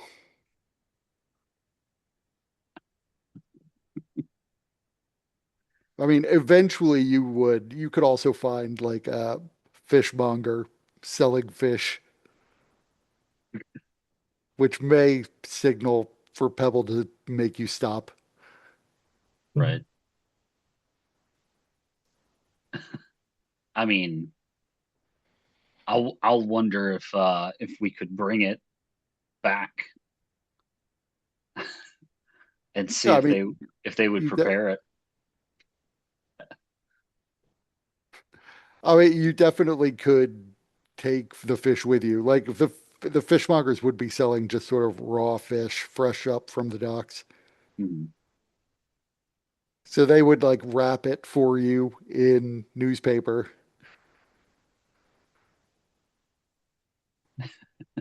The same newspaper that we I mean, read, yeah, or old newspapers that people aren't sure. don't need anymore, but that they collect because once it's read, it's essentially free. As you walk, you see newsies screaming, "Extra! Hero Pangle saves more lives."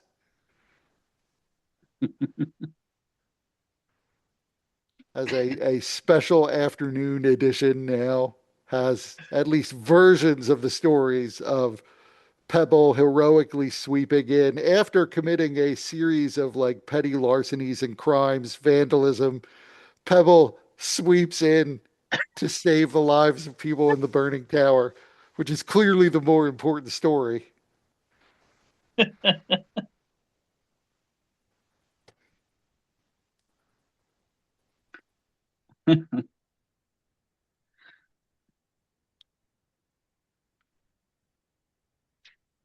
But you make it back to the Watchman's Rest where you see this dark skinned figure standing somewhat nearby Lee. And as you come in, dragging Pebble behind you, the person seems to alert and walks in your direction, reaching into a pouch on his belt. Hand on spear, like we doing something. He pulls out an envelope and extends it out in the direction of your group. Hello, my name is Atamwa. I have been sent here by Lascavordiax to have a discussion with you and to deliver this message to Pebble. To Pebble. Oh, me? Hi. Yeah, that's me. Hi. What's your name? I am Atamwa. Uh, Tom? If you prefer it, Tum Tum. Hi, Tum. I'm Pebble. That's what he's capable of. I was asked by Lascavordiax to deliver this message from Heloise Twun to you. Oh, how you doing? Very cool. And he hands you an envelope. He has no idea what to do with What? it. Oh, what? What's it? Is this stirring leaves? I don't like stirring leaves. I don't get them. I don't understand them. They don't. Why do people spend so much time staring at these leaves? Don't worry, buddy. I'll look it over for you. Okay, I just put it in just like tuck it. I appreciate the gift, though. I'll tell you what she says whenever I read it. Is there someplace we could talk in private about the other message? I mean, we have rooms. Mm-hmm. Suppose we go upstairs. That should do nicely. I don't suppose they have side rooms or something here. Not so much. Okay. I mean, there's like a kitchen in back, but there's probably people in there too. Yeah. So you go to Getting your upstairs. room. Um, I don't know if Lee goes with you or continues gambling. Yeah, oh, yeah, I'm probably done by this point. I'll go with Tum, meet my bed. Lizzie.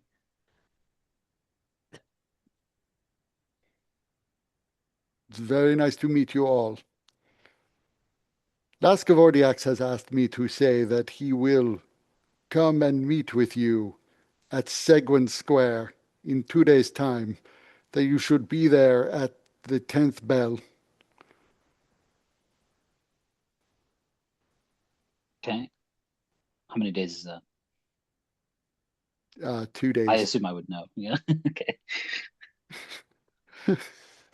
I don't know what day it is. I don't know the names of the days here. Sorry, yeah, I forget the days of the week here as well. I have to generally look it up, and I don't have a calendar open at the moment to remember. They're all easy, like Far, Sar, Tar.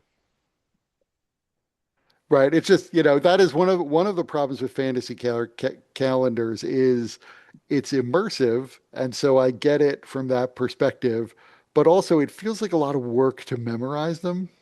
So I am getting a better sense of Eberron's like months, although there are still plenty of months I can't place like where they are in the list of things.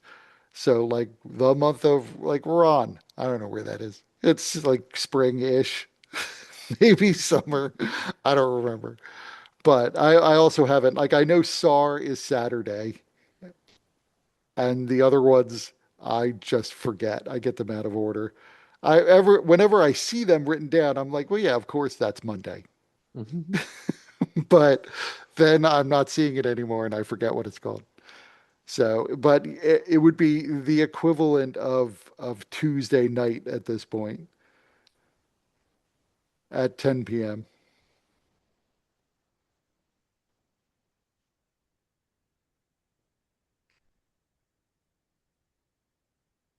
Cool. 2 So, days, 10 p.m. And at where was this at? uh-oh, The I closed my something my notes. square. Yeah. Oh, where'd that file go? Oh, it was like Centwin Square. I'll look up the actual name at some point. I But wrote so yeah, something square. I was pretty close. yeah. Hmm. So you don't know exactly where that is, but presumably Tick would. Right. I mean, he's still here. I don't know where is that. It is in the lower wards. It is roughly directly below where we are now. You will notice that there is a war memorial in the center of it that is quite conspicuous as it is a new construction. Okay. So if you go down one level, it should be relatively easy to find.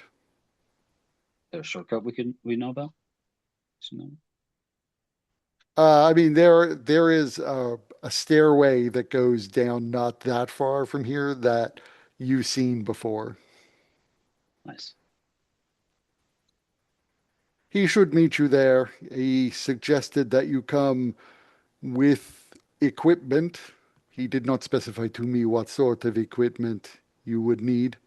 So I assume it would be your normal tools of the trade. Understood. That is all I have. If you have any message for him, I am happy to carry it back with me. I can't think of nothing. Very well, then I shall take my leave. I apologize for not speaking to you, Wood. I was simply uncertain if you were the one of the contacts with whom I am authorized to speak. Oh, that was fine. And he bows slightly and then leaves the room. Not before getting a hug from Pebble. He does not return the hug. It stiffens up slightly as you hug him.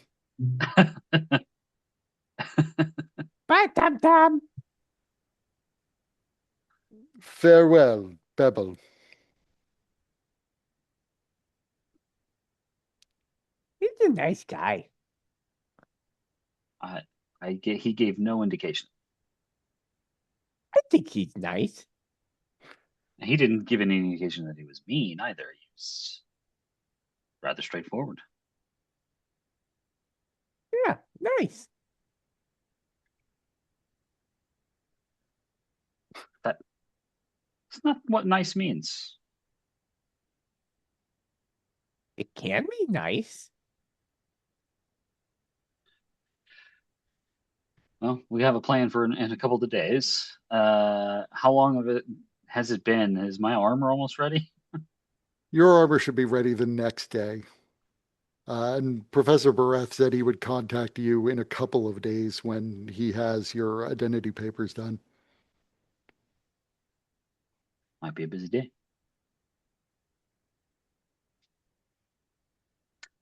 Um, So, And Pebble still has his leaves. Yeah. Well, maybe not. Maybe Pebble just dropped it down in the tavern area and went upstairs. I would have grabbed it from him. Yeah, I thought that And Thaldarin I took him. tucked it. Yeah. Okay. So Thaldarin opening it up, you can see it's in a pretty elaborate handwriting, exceptionally neat and very legible. And it is a letter signed by Heloise Troon that says that she has arranged a meeting for Pebble to meet Peeble, the scholar, and Pengle,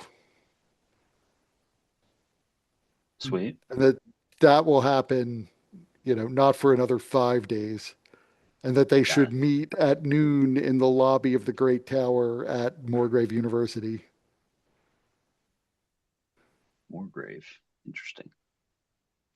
I relay that to Pebble. wait, really? I get to meet people? Oh my God, I can't wait. I can't wait. Is there any way we can make it time go faster? Is there any way we can make, because, oh my gosh, can't wait to meet another Pengo. What am I gonna do? How am I gonna pass the time? What am I gonna wear? Oh, I'll wear this. I only know of one surefire way to make time pass. What is it? What is it? What is it? Go to sleep. Oh, You go to sleep, you wake up, time has passed. You didn't miss it because you were asleep. yeah, but it's so hard to go to sleep when you're excited. Start counting sheep in your head. Imagine a sheep. You What's a count it. sheep? Imagine tiny, even smaller Elsies. And then they run. You close your mind. You close your eyes. Imagine a small Elzen, and he runs by, and you count it 1, and then another one runs by, and you count it 2. Can I You make keep them doing different? Can I make them different colors? that. Is Elzen different colors? Can I make different colors for Elsie? Elsie? All right, you know what? If you can do it, go for it. Yes. You got to practice. Okay. I'm sure your bed won't mind you practicing. I'm practicing in my Yeah. head. You got to do it quietly though, otherwise it won't work. I'm getting it. I'm getting it. Keep working on it.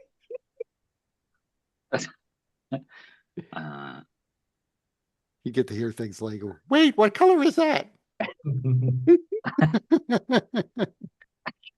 He opens his eyes. Guys, I invented a new color. He's trying to hug the imaginary sheep.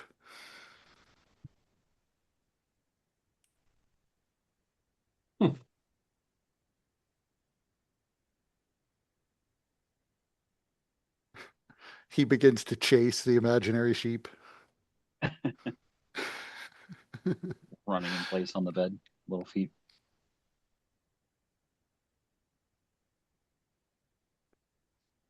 So unless there's something specific you guys want to do, uh, you can pick up your armor the next day.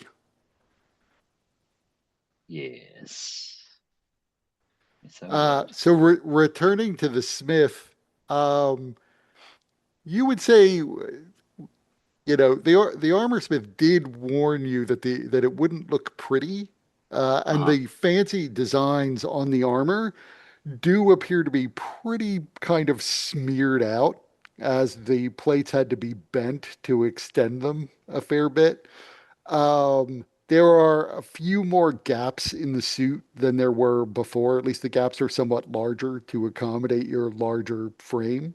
Mhm. And a lot of the pieces that were just naturally wider to fit a dwarf than you had to be sort of curled back in.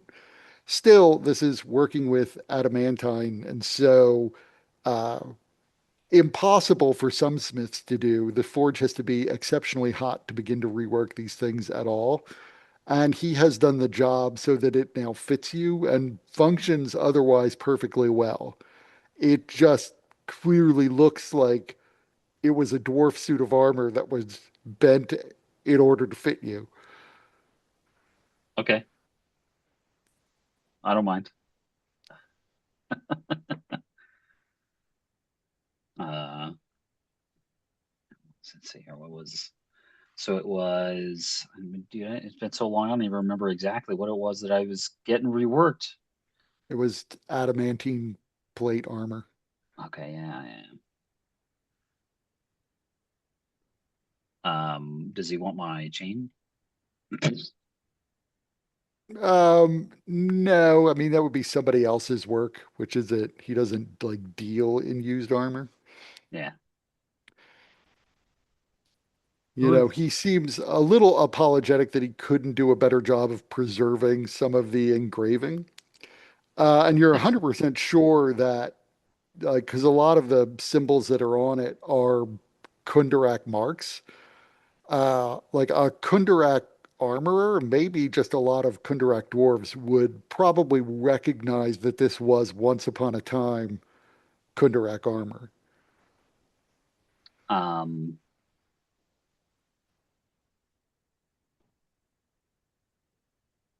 could I disguise that somehow, like paint or something?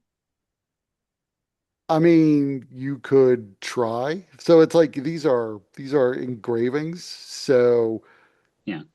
the paint would sort of cling to it. I mean, the armor smith, if you're thinking about that, would probably offer up that the surest way to cover it would be to get a mage right or an artificer to infuse a glamour weave spell into this so that you could make the armor look different than it does.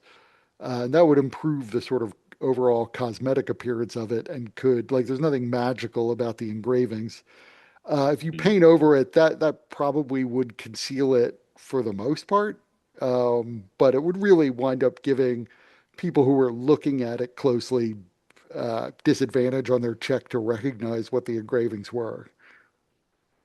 That's good enough for me.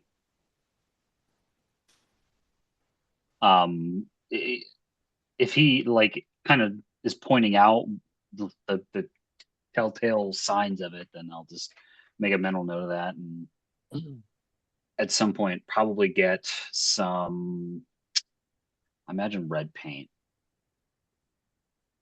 somewhat thick, but like because basically what I want to do is I want to like dip my hand in it and like wipe it over so that it runs down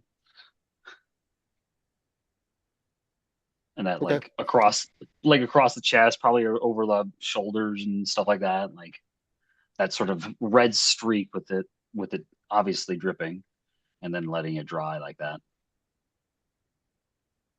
Okay. So you buy some paint for gold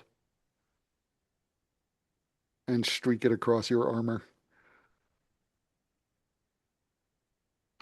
The armor smith sees your spear and says, seems like a nice weapon, a little dingy and corroded, but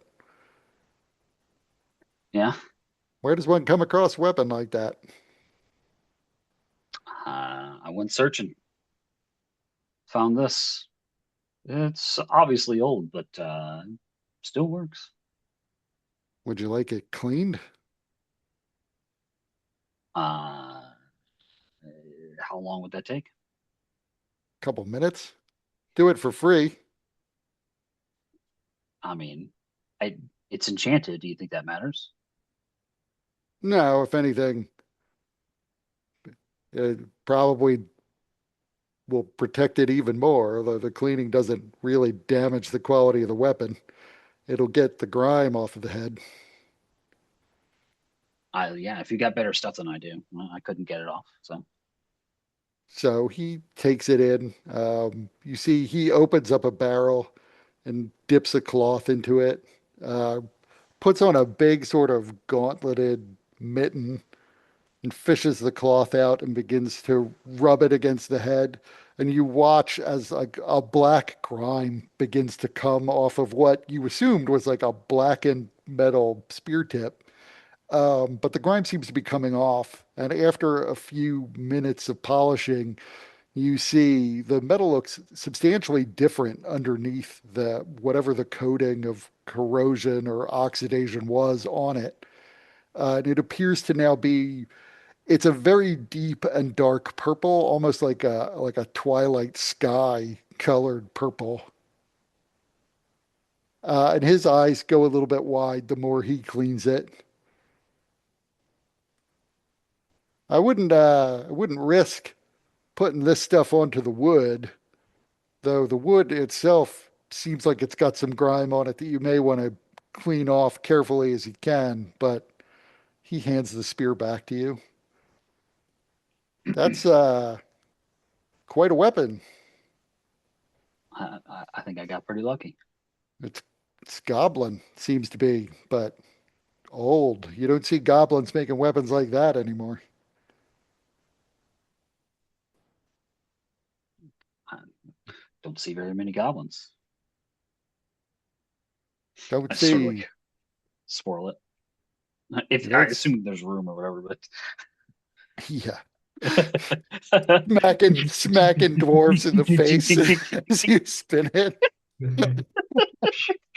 out of the way from You don't see much Bayeshka these days. It's a rare thing. Are you going to be hunting aberrations? uh, I mean, you never know nowadays, huh? I guess that's true. I myself have gone a whole life and not actually really seen one. It's just horror stories for me, things I tell my kids to frighten them when we're having a night of storytelling. But I've seen some Bayeshka in my days. Not much, though. In that spearhead, there may be as much as I've seen in my whole lifetime. I appreciate you cleaning it for me.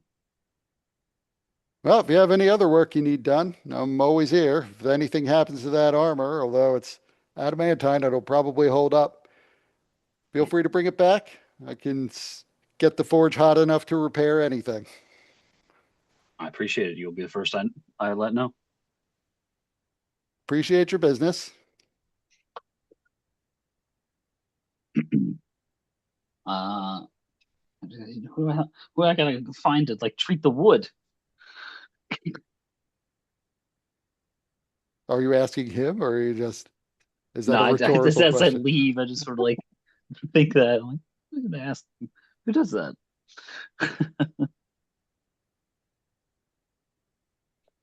I don't know who is the wood cleaning services. Just need a maid. Go back to the hotel. I mean, I could always ask Tick. Takes out a She's leaving bottle me. of pledge.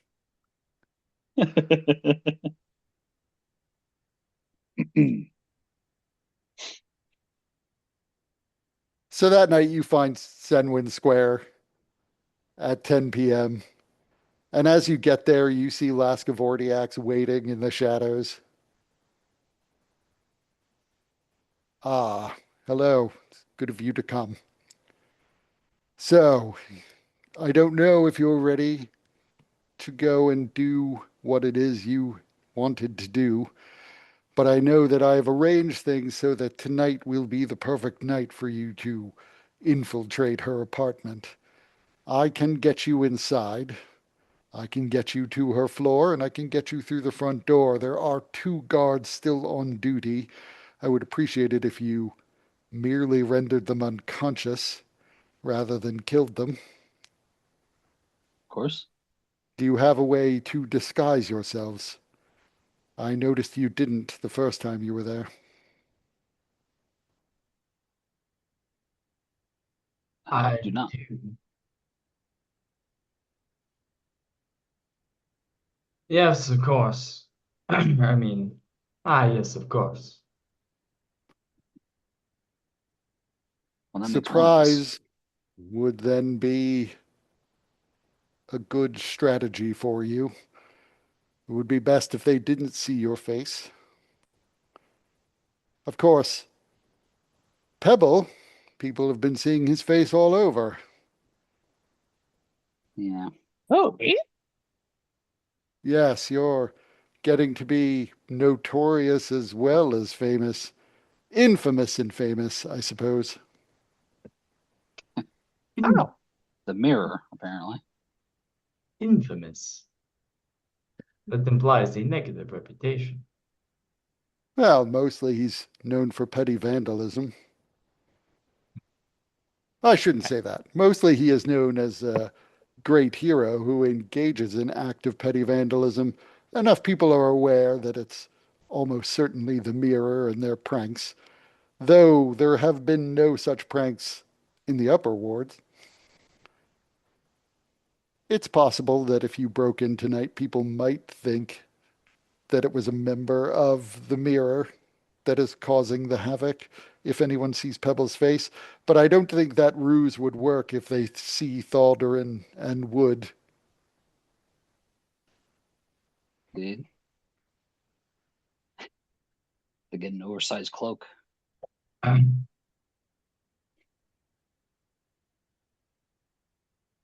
I know someone who might be able to help you, although probably not tonight. Could you be ready by tomorrow if I can help you procure scrolls that would disguise you? I I look to Pebble. I'm like, um, it can be cast upon him because he can't read. no? I mean, I may be able to disguise him.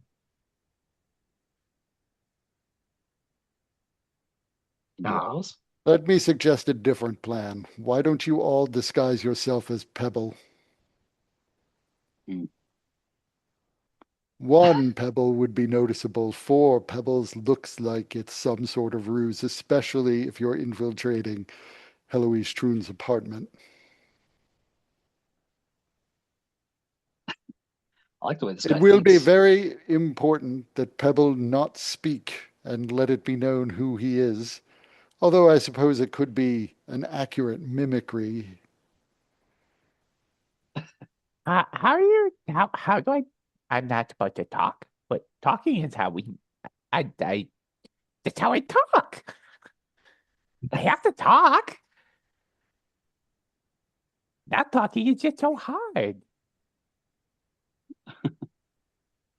Well, perhaps you could just be silent if there's anyone who isn't one of your friends around. Or But that's someone how who I make doesn't. friends. There will only be two people there, and they will not be your friends. They will be there to arrest you. Yeah, but maybe if I was able to talk to them, they wouldn't want to arrest me. no, Double, I am sure that they would want to arrest you. In fact, they may just take joy in arresting you. I So don't know. I'm pretty good at making friends. It's like the best thing I do. that is true. These are friends that these are people who are we we don't have time to make friends with them. What? I don't understand what you said. That doesn't make any sense. We will need to get in and out the fast. and making friends takes time. Therefore, we don't It want doesn't have to. You could be real quick and make friends. not with these people. Yeah, Well, quicker not than with well, this I can guarantee you, Pebble. Quicker than you try and make friends with them, they will try and arrest you. I accept.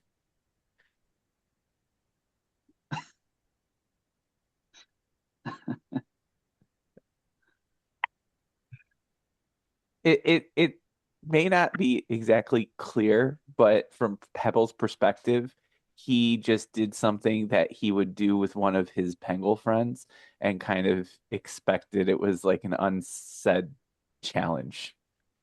Uh-huh. And he just extends that same thought to everybody. Well, we will see.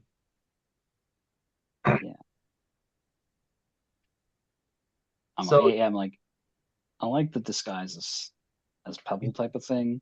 We may need to try and talk like him to throw everybody off. You know what I mean? I can procure you magic that would allow you to sound like Pebble as well. It's an additional expense, but probably worth it. Although in that case, I would advise you all to talk as much as possible and to match as best you can Pebble's cadence. The magic I would give you the sound of his voice, but not his cadence or diction. Here's a thought. Um, is there ever a point where these two guards are going to be close together? That is difficult to say. They're supposed to keep rounds. One usually stands on the balcony outside, as that is one of the weak points in the security, since things can defeat the anti-flying wards. The other one will be wandering the floor, at least in the major hallway. On occasion, they do check in, although I do not know the schedules precisely enough to be able to tell you moment by moment where they'll be, and I don't think they keep them accurately enough to be as predictable as all that. Could you? The disguises, I think, is still a good idea, but also maybe silence. Because you see, and I point to this my weapon. This is loud, but I would really like to use it. I could procure a scroll of silence. You're I know capable you of said using that it. we should be like not killing these people, but this weapon made for killing people, I just really want to use Well, I know we gotta knock him out. I got the ass end. I'm very proficient at this weapon. Okay. it. I will try to procure you potions that will allow you to change your shape. I don't know that I can procure you a potion that will create a region of silence. Are Yeah, you I didn't able imagine a potion of are that. you able to use magical scrolls? These will Uh, be magical scrolls, I note. yes, yeah, that's all him. I mean, I will be able to use it. Can I use it on others? I mean, a silence spell, you would cast it on the spear. I Again, feel like I it's an don't, area of effect. right, but you would still cast it on this. Well, that's true. I Actually, think it's in you're a right. space. I'm thinking of the 3.5 thing. It's not a target, it's a space. Mm. Oh, So it would be like a static bubble of silence.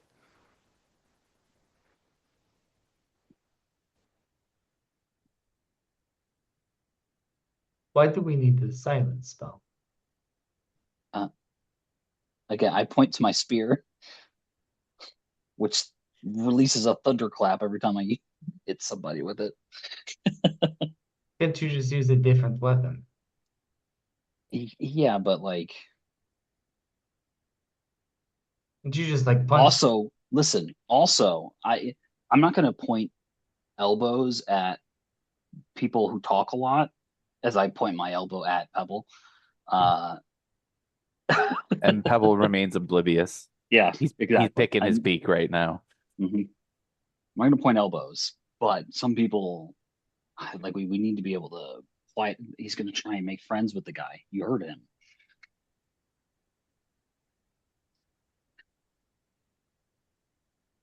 And you're right, we don't have that kind of time. Like we need to get through this. It's fair. I mean, maybe Pebble can just talk the guy to talk them, make friends with them while we go on ahead. Because then they know he's been there. The more interaction there is, the more likely they will be able to identify him as the actual Pebble. There would always be the possible plausible deniability of a very good impersonation by a changeling. However, I Uh, do not trust Pebble to deny the accusation if someone says he was there. Can you get us an extra scroll or an extra ability to transform somebody? One extra. I can get you 4 that I know of. I might be able to procure 5. If we can make it look like Pebble was at where we've been staying, then at least we have that. That is true. A good suggestion. I will endeavor to find 5. We'll make do with whatever you get. You should expect a parcel to arrive at your inn tomorrow. I'll be sending my personal messenger, who you met this afternoon, Otumwa. So He what will want to put it into your hands, so I hope you will be there. I wouldn't want to leave it with the innkeeper. what are you hoping? I mean, certainly if we find anything, you are hoping to also learn of its nature. Of course. Are there any, is there anything that you suspect that could help us target our search more efficiently? So I've recited to you something that I found in discarded messages that she threw away. She has an inordinate number of interests, a surprising number for a woman of her station. She has a particular interest in the draconic prophecies, and I suspect the snippet that I read to you was one of her translations of them. I don't myself understand much about the draconic prophecies, but I know they seem to be important to her, and she has a number of works on the draconic prophecy and the draconic language in particular. But she is also involved with politicians and important people all over this continent, and indeed, in some cases, on other continents. Several connections in Stormreach alone. What it is she's planning, I don't necessarily know, but I know that she's interested in power and furthering the research of people, magical research mostly, all over this continent and elsewhere. She hopes to procure artifacts from the east and west, from Stormreach, and from as far away as Riedra. I want to know if there's some overall plan and who she's working for. Potentially, if she's not as human as she appears to be, what she is. She shields her mind well, and she seems to have no innate magical talent, yet she can bend people around her finger when she wishes it. That suggests to me she has a hidden talent for magic that I haven't been able to uncover. I can hardly begin to guess at all of the secrets she's hiding, so it's hard for me to tell you much more specifically than that.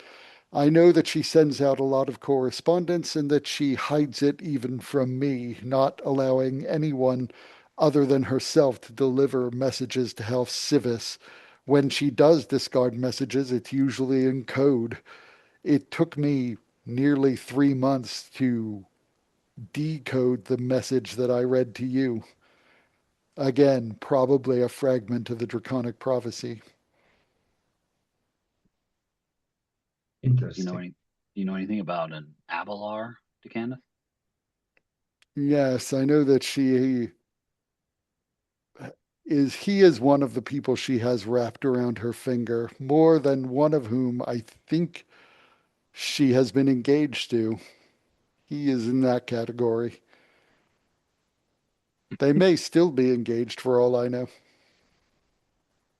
I know that he is quite smitten with her, and on the two occasions I've met him, she seemed quite smitten with him, but he is not the only man she's smitten with.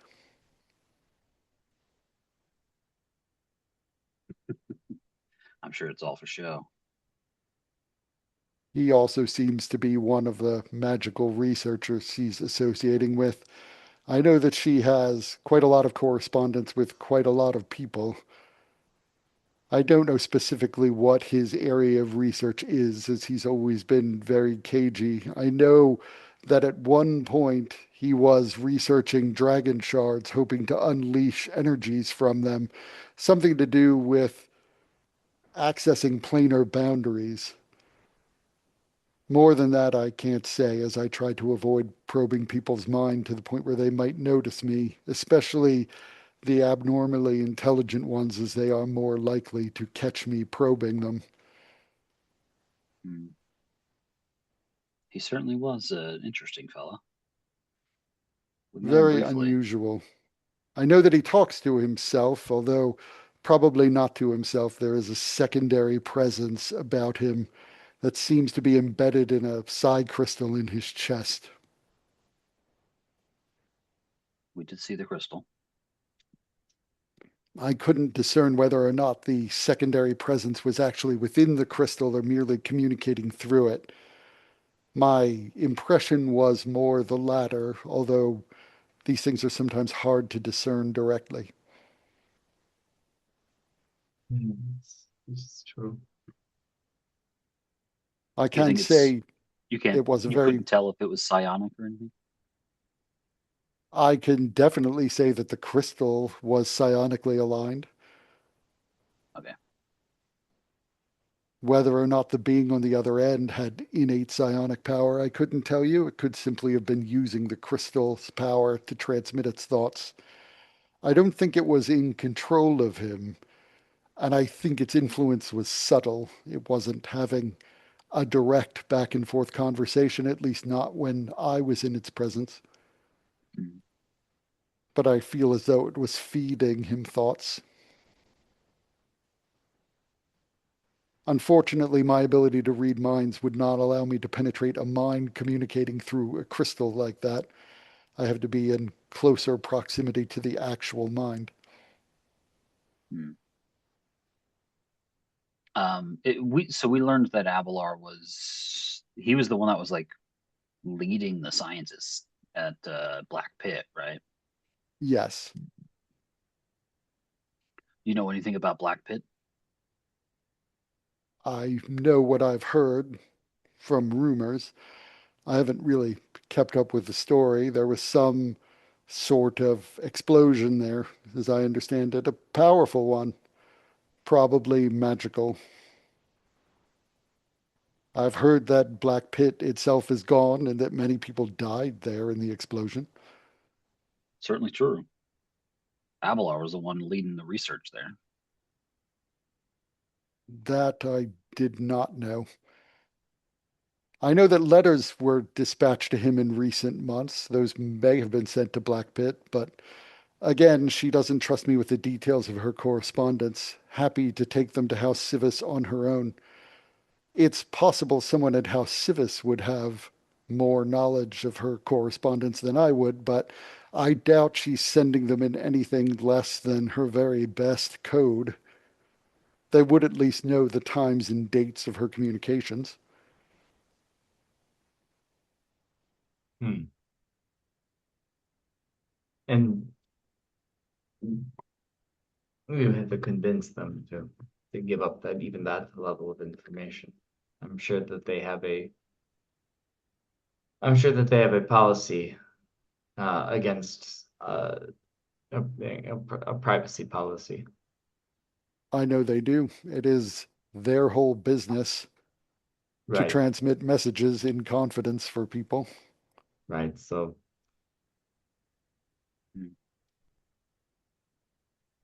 all right, well, let's we will wait until tomorrow when you have these scrolls, and we will use the opportunity to get in disguised as a band of pengals or a band of pebbles. Does that make us an avalanche? A rock slide? I don't know, but it's gonna be fun to see what it is. A murder of Pengals. And we will, Don't and say we it that way. will, There's zero fucking jinxes. and we will find out. We will find out and deepen our knowledge. Who do you work for? I'm not at liberty to divulge that.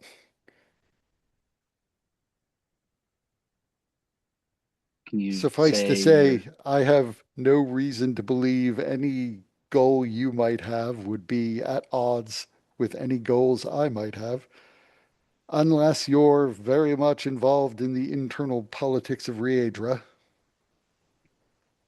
definitely not? And it seems like I don't even want to be.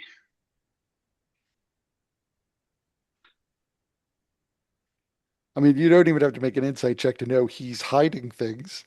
Yeah, obviously. Who do you work for? Right. I'm hiding that from you.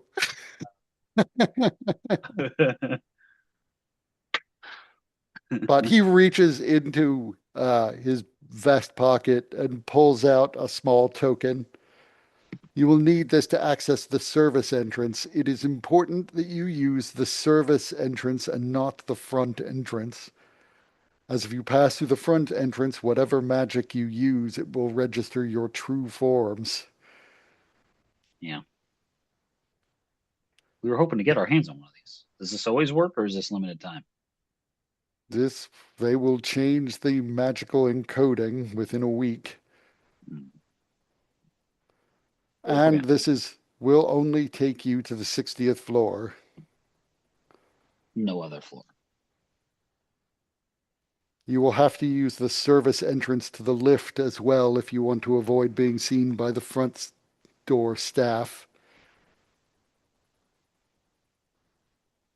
We know where that's at, right? Nope. Roughly. You've never seen the No. service entrance to the lift. We did scope out the service entrance to the building though, To right? the building, yes. Yeah. Is the one for the lift close to? We haven't seen that one. You will see it on the left of the service entrance when you go in. Got it. Okay.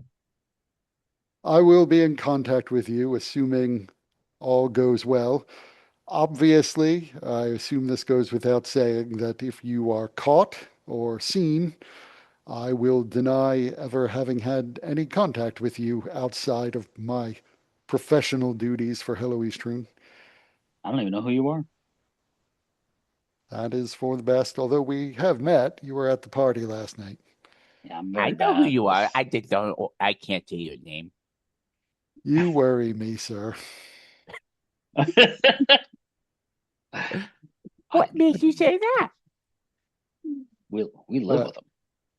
we are playing a game, and that game is that we have never met before, so that next time we meet, we can pretend to be meeting for the first time, like new friends. That sounds like a fun game. Then we get to meet new. We get to be put. Oh my God, this is so cool! I love this game. So we're gonna. The next time we're gonna be total we're not gonna know each other, and then I get to come up to you and be like, "Hey, I don't know who you are. What's your name? Can we be friends?" And you're gonna say, "Yes, let's be best friends." And that's gonna happen every time we meet now. Every time we meet. But if anyone asks if we know each other, you have to pretend we don't because we haven't met yet. That's gonna be really hard. But it's all part of the game. And I bet you're good at games. Pebble is the best at games. Ha, I'm, I'm, I love games. Yeah. He likes to play the They're, games. That's for they're sure. lots of fun. This will be interesting.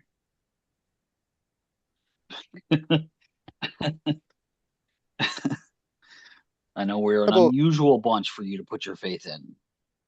Really, really try and get us those extra scrolls. All right. It'll help a lot, I think. so the three of you hear in your head, not Pebble. Pebble does not hear this. He puts a finger up to his temple, and you again feel just thoughts rushing into your mind in an instant, saying, I need to do something about Pebble. I am not going to harm him, but you need to allow me to do this. And he extends his arms open wide for a hug with Pebble. And of course, Pebble takes it. And Pebble, make me a wisdom save. Fucking natural 20. I just see it. I just know it. He's not. Yeah. Action point.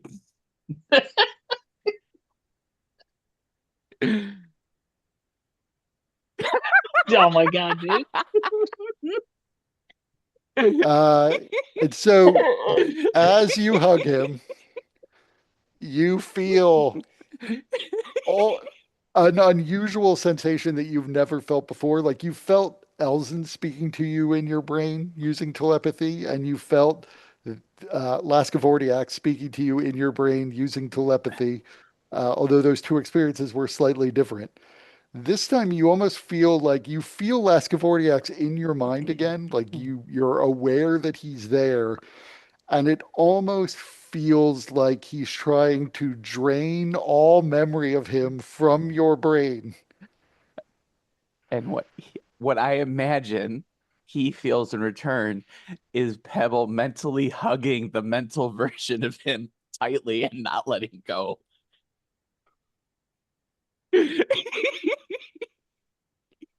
And you all watch as like a bead of sweat forms on his head and begins to slowly slide down as he Alvin, finally releases and backs away and like grips his temples. That was That did really nice. Can we do that again? No, he cannot. That was more pleasant for you than for me. Your friend has a surprising amount of mental fortitude to be able to resist that. I was hoping to make it easier for him to play our game. you know what they you know what they say. Ignorance is bliss. Apparently it is an armor as well.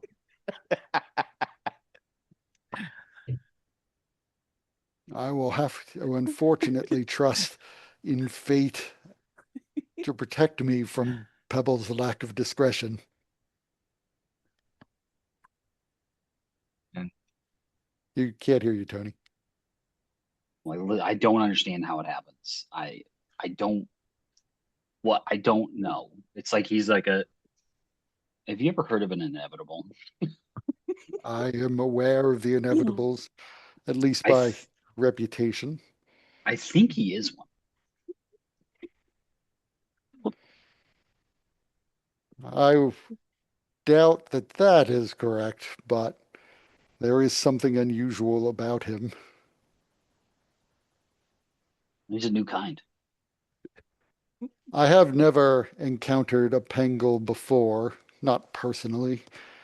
There is that one, that a meeting with which has been arranged. with people. Yeah, people. I can't wait to meet people. I wonder what people likes. Do people like stuff? Does he like things? I don't know. I have to find out. I'm afraid I don't know anything about this Peeble, other than that he has met with Heloise Troon before, which is surprising given my brief encounters with you, Pebble. I am not sure what circles this Peeble must travel in to have met her. But then again, I would not have met you to expected you to have met her either, and yet you have. Yeah, it's pretty Inevitable. cool. Also, I would suggest that you try to keep as low a profile as possible. The magic that will change your forms won't change your equipment or clothing. He looks at Pebble in his mitre. Something less conspicuous would be ideal. That's what? You're gonna have to change just once, and then and then Oh, whenever we get back, you got to change. You can change back. okay. It is part of the game. We have This to better dress be a up really good game. as a uniform for the game. Oh, well, why didn't you say that before? If everybody got to wear a uniform, then I gotta wear a uniform too. I don't want to be left out. Wait, so we're all gonna wear matching things? Something like that. We'll figure it out on the day. Sounds like a lot of fun.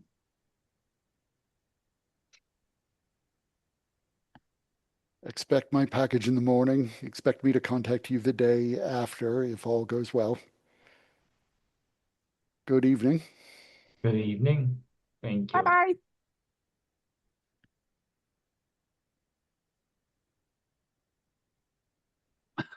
I turned to Lee. Well, what do you think? I think this is our best chance.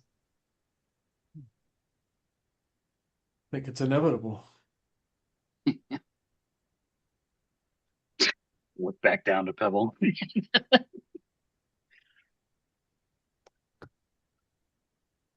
I think we have to knock out those guards as fast as we can. That if we get a silence, that'll help a whole lot. I said, I'm very good with this thing. Just let me use it. So the next morning, assuming you're not doing anything else that evening, the next morning, the messenger, Atumwa, arrives again carrying a parcel. Inside the parcel, there are 5 potions, a letter in a handwriting that's a little difficult to read. It's pretty messy and it's unsigned, but it says that the potions are potions of alter self, and there is a scroll of silence. Perfect. And it says you should wait until at least 11 p.m. before you enter, as that's when the residence will be empty, except for the 2 guards.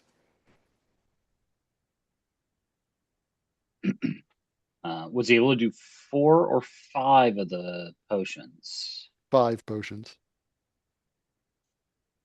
So those are alter self, so they won't affect your equipment, just your physical form.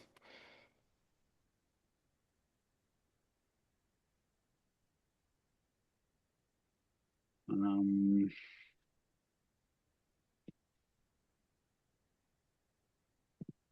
oh, actually, could I have asked him about Condris, the concierge that was there that first night we went in? Yes, you could have. Because I understand he lost his job. Yes.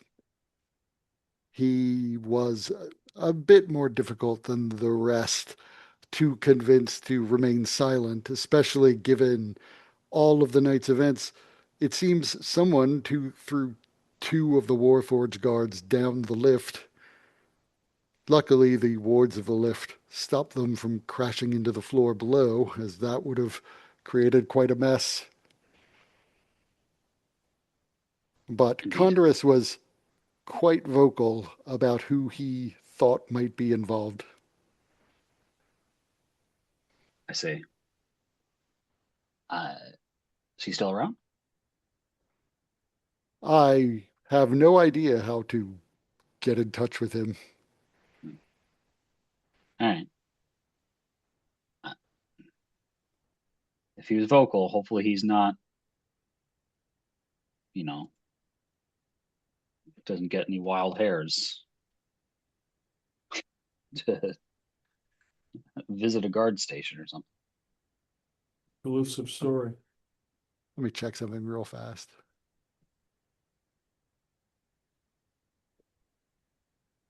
There it is.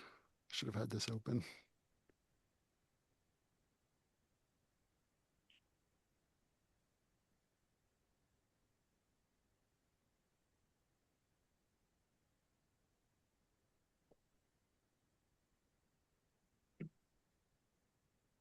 Sending a message to Elzen.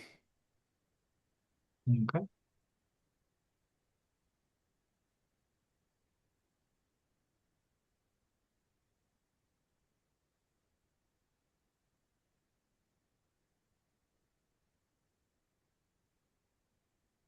Oops.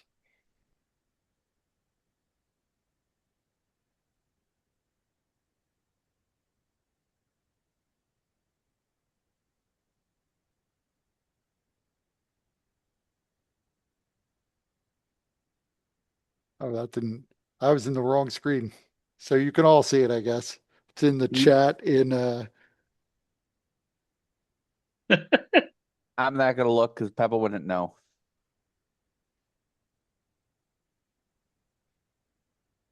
Hmm.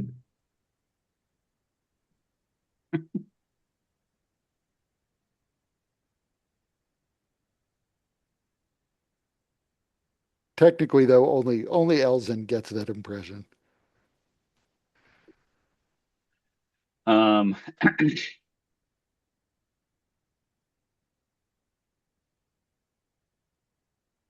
yeah. Alrighty.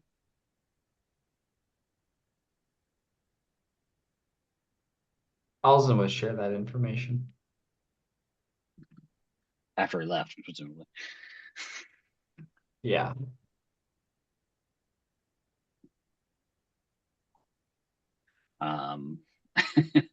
I remember, like, well, that's unfortunate. And well, hopefully he's still alive. I wouldn't want the guy to Wait, who's be still alive? nobody. Nobody. I'm sure he is. Hmm.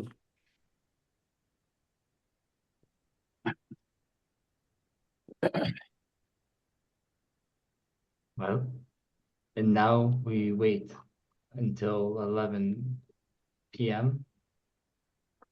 Well, we start moving so that we get there around 11 p.m. Right.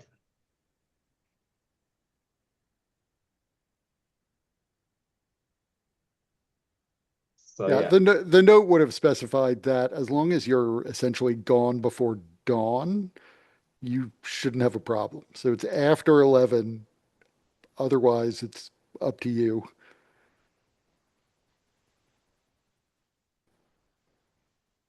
Um, I guess should we try and I don't know if there's anything else we could try and do to prepare. Um, I was gonna like just try and get a big cloak. Could definitely get a big cloak. That way, at least my sort of some of my equipment. The spear is probably going to stand out a bit, but it also doesn't look quite the same as it did before. That's true, but if anything, the spear is like more distinctive now. Like it's a deep purple metal. Sure.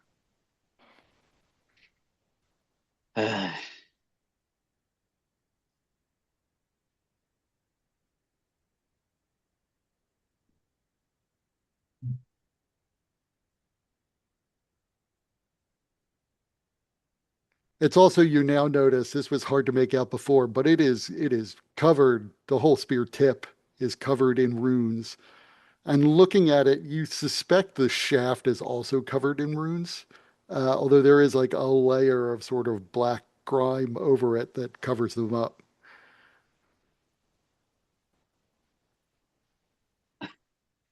I Is forgot.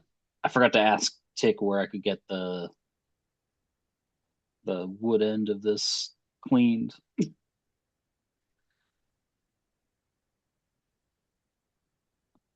I mean, you can always find somewhere where you could get it cleaned off. do you have is that a what kind of I don't think I've asked. What kind of weapon is that? It seems Well, to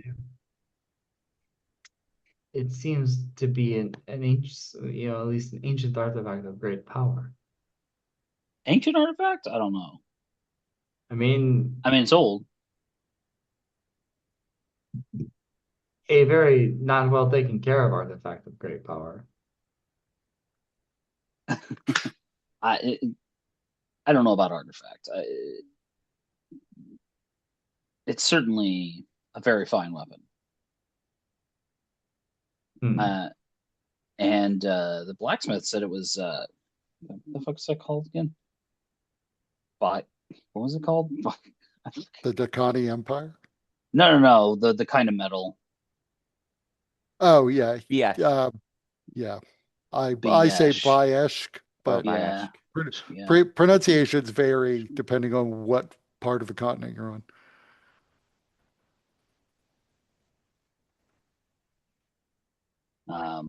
Yeah, so it's like what, like a purplish sheen or something Yeah, it's a deep to it. purple.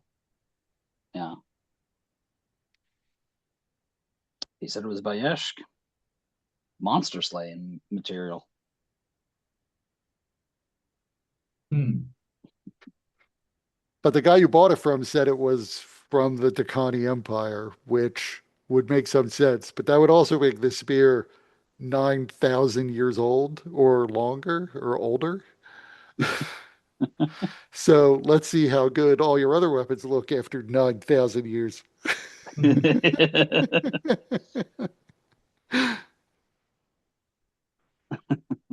I mean, that said, he was trying to sell it to you, so maybe Yeah. it's some later construction and he was just playing it up.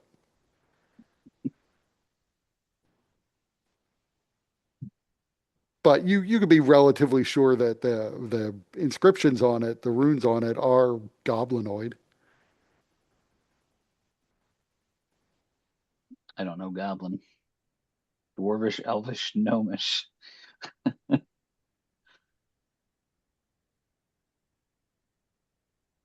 I don't think any of you know goblin.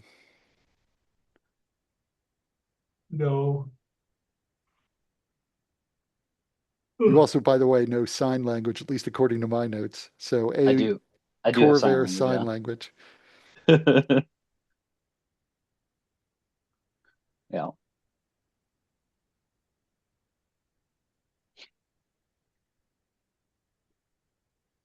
So I Um, don't know. Yes, you absolutely can prepare if you wanted to do something else to prepare. I mean, you do have you have excess red paint if you wanted to paint your spear. then I had to go get it cleaned again.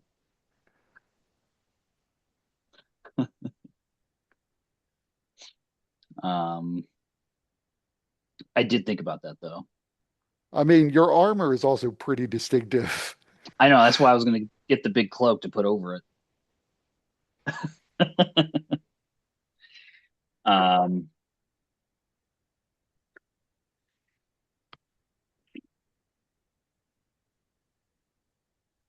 Yeah, I don't know.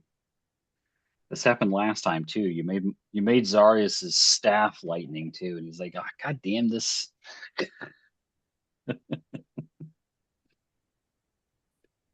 Well, you didn't do it, but it was a freaking deck. Right. Um, yeah, yeah. I probably will paint it. I mean, it's not that hard to get it cleaned. It's mostly flavor. You just need a solvent to peel the paint off of it. Yeah,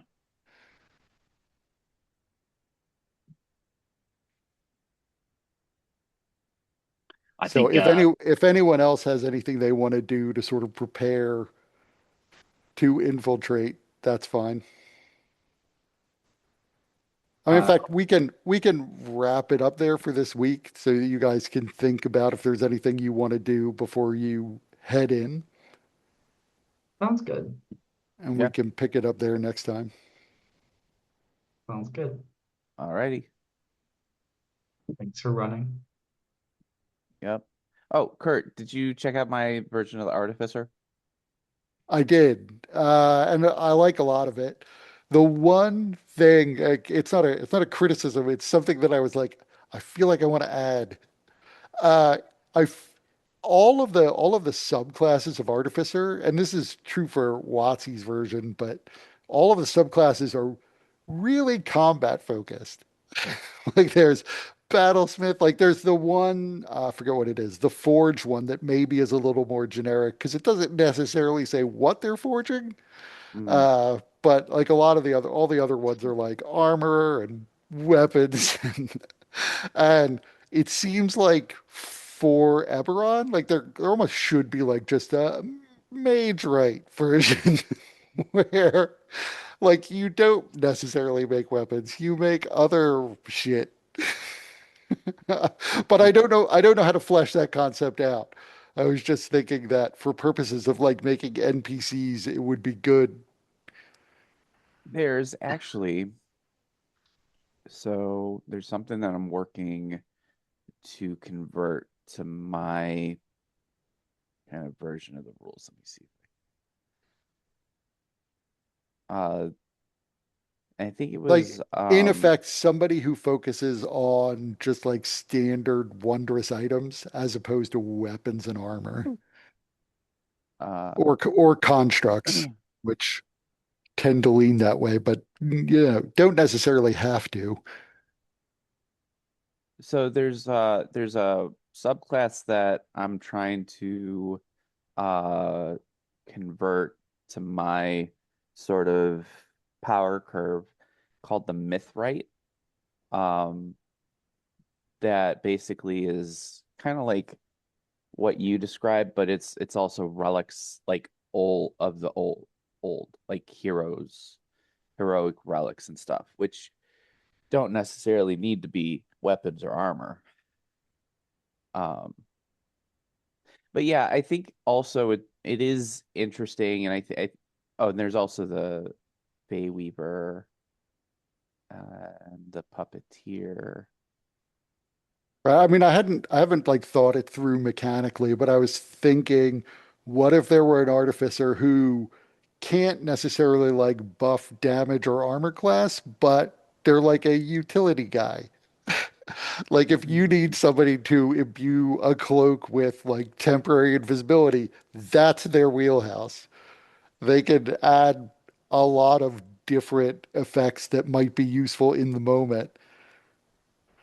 So what But that I don't know because that is hard to balance because suddenly you don't know what effects they can add, and clever players can convert everything into a combat advantage.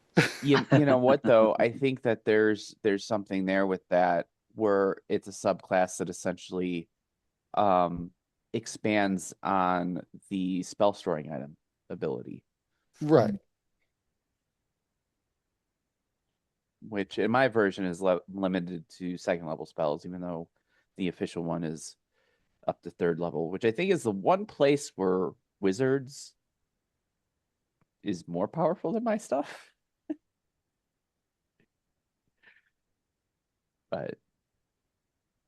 But also Eberron is an interesting place because I think that even with something like the Artificer, because of the last war, so much has been skewed toward martial uh Yeah, needs. and I don't have a problem with there being martial artificers. I No, think you're yeah. right. I think that makes a lot of sense in the context of that war. But I also think that there would be a lot of workaday artificers who that's Mhm. just not what they do. Like, you know, do you need a wand to prestidigitation? Because that's what I make. I sell more of them than anything else. I mean, probably, but those artificers wouldn't be adventurers. Yeah, I mean, some of them might not be, but I feel like it, because if I were a player, I think that would just be sort of interesting. Like, I'm not a guy who's used to combat, but I use what skills I have to help the party in other ways. Essentially, you know, like I said, like a utility player more than a combat player. Hmm. Yeah. Well, That's how I like the to play wizards. Right. Wizards definitely can fill that role through spell selection. And at least Mike has the generalist wizard, as Uthermath well knows. the Wizard of Generalist Studies, Right. the only wizard that fits in the community series. Right. And from my perspective, Uthermath fits that well because Uthermath is a guy who just couldn't settle on a major because he was just interested in everything.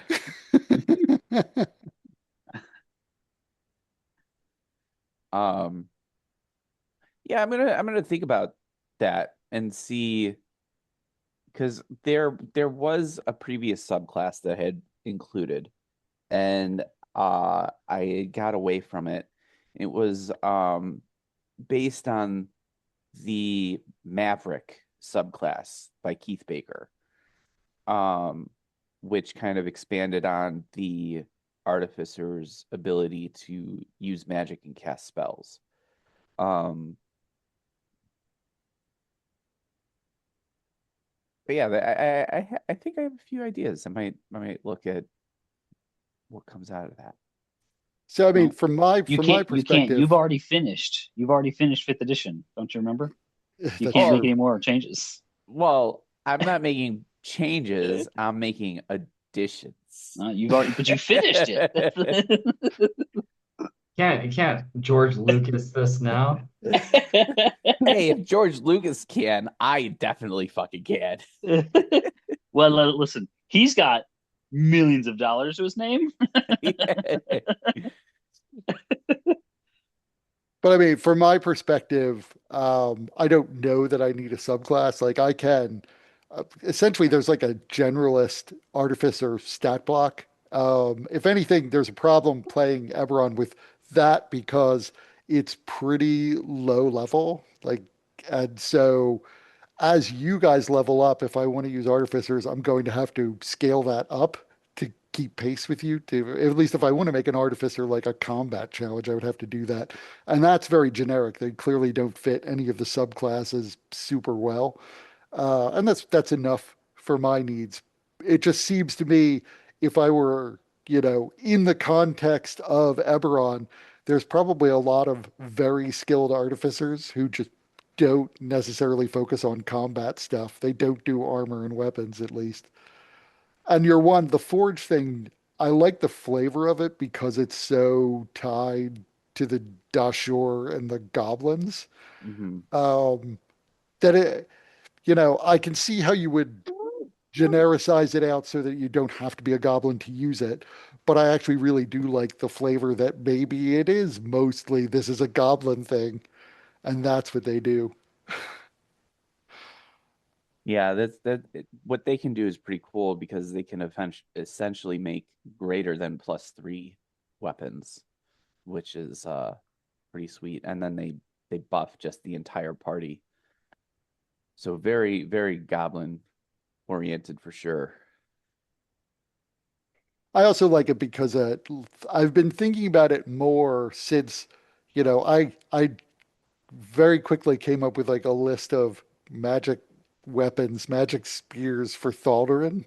And then the one he chose happened to be the one where I was like, yeah, it's a Dakani weapon. And so since then, I've been sort of thinking more about that, and it just your art of that particular subclass just happened to fit into all the stuff that I had read and reviewed about the Dakani Empire and their tradition of artifice, although they didn't necessarily call it that. Mhm. Yeah, I really worked hard to include as much lore as I could with it especially when it comes to goblin stuff, because I think that that's one of the more interesting pieces of lore in Eberron. Yeah, whereas this campaign I view more as a general survey. I touch on lots of shit. I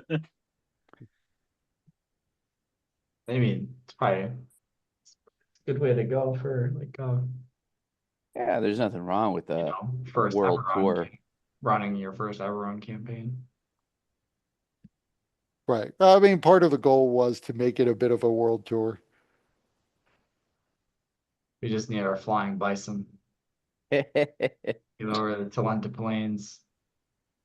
Right. Well, yeah, if you do go to the Talenta Plains, that'll be an interesting trip just because of the how do you get there issue. I'm hoping you march step by step across the Mournland. We're right on the water. Yeah, if you want to be boring.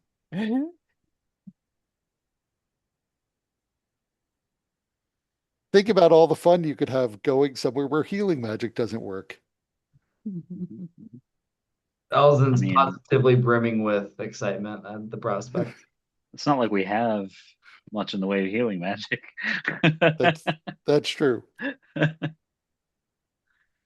A place filled with undead and aberrations where healing magic doesn't work. Yeah, but Pebble will be fine. Oh Nothing yeah, can kill Pebble. maybe you would get to see if your Bayesh spear does more to aberrations than it does to other creatures.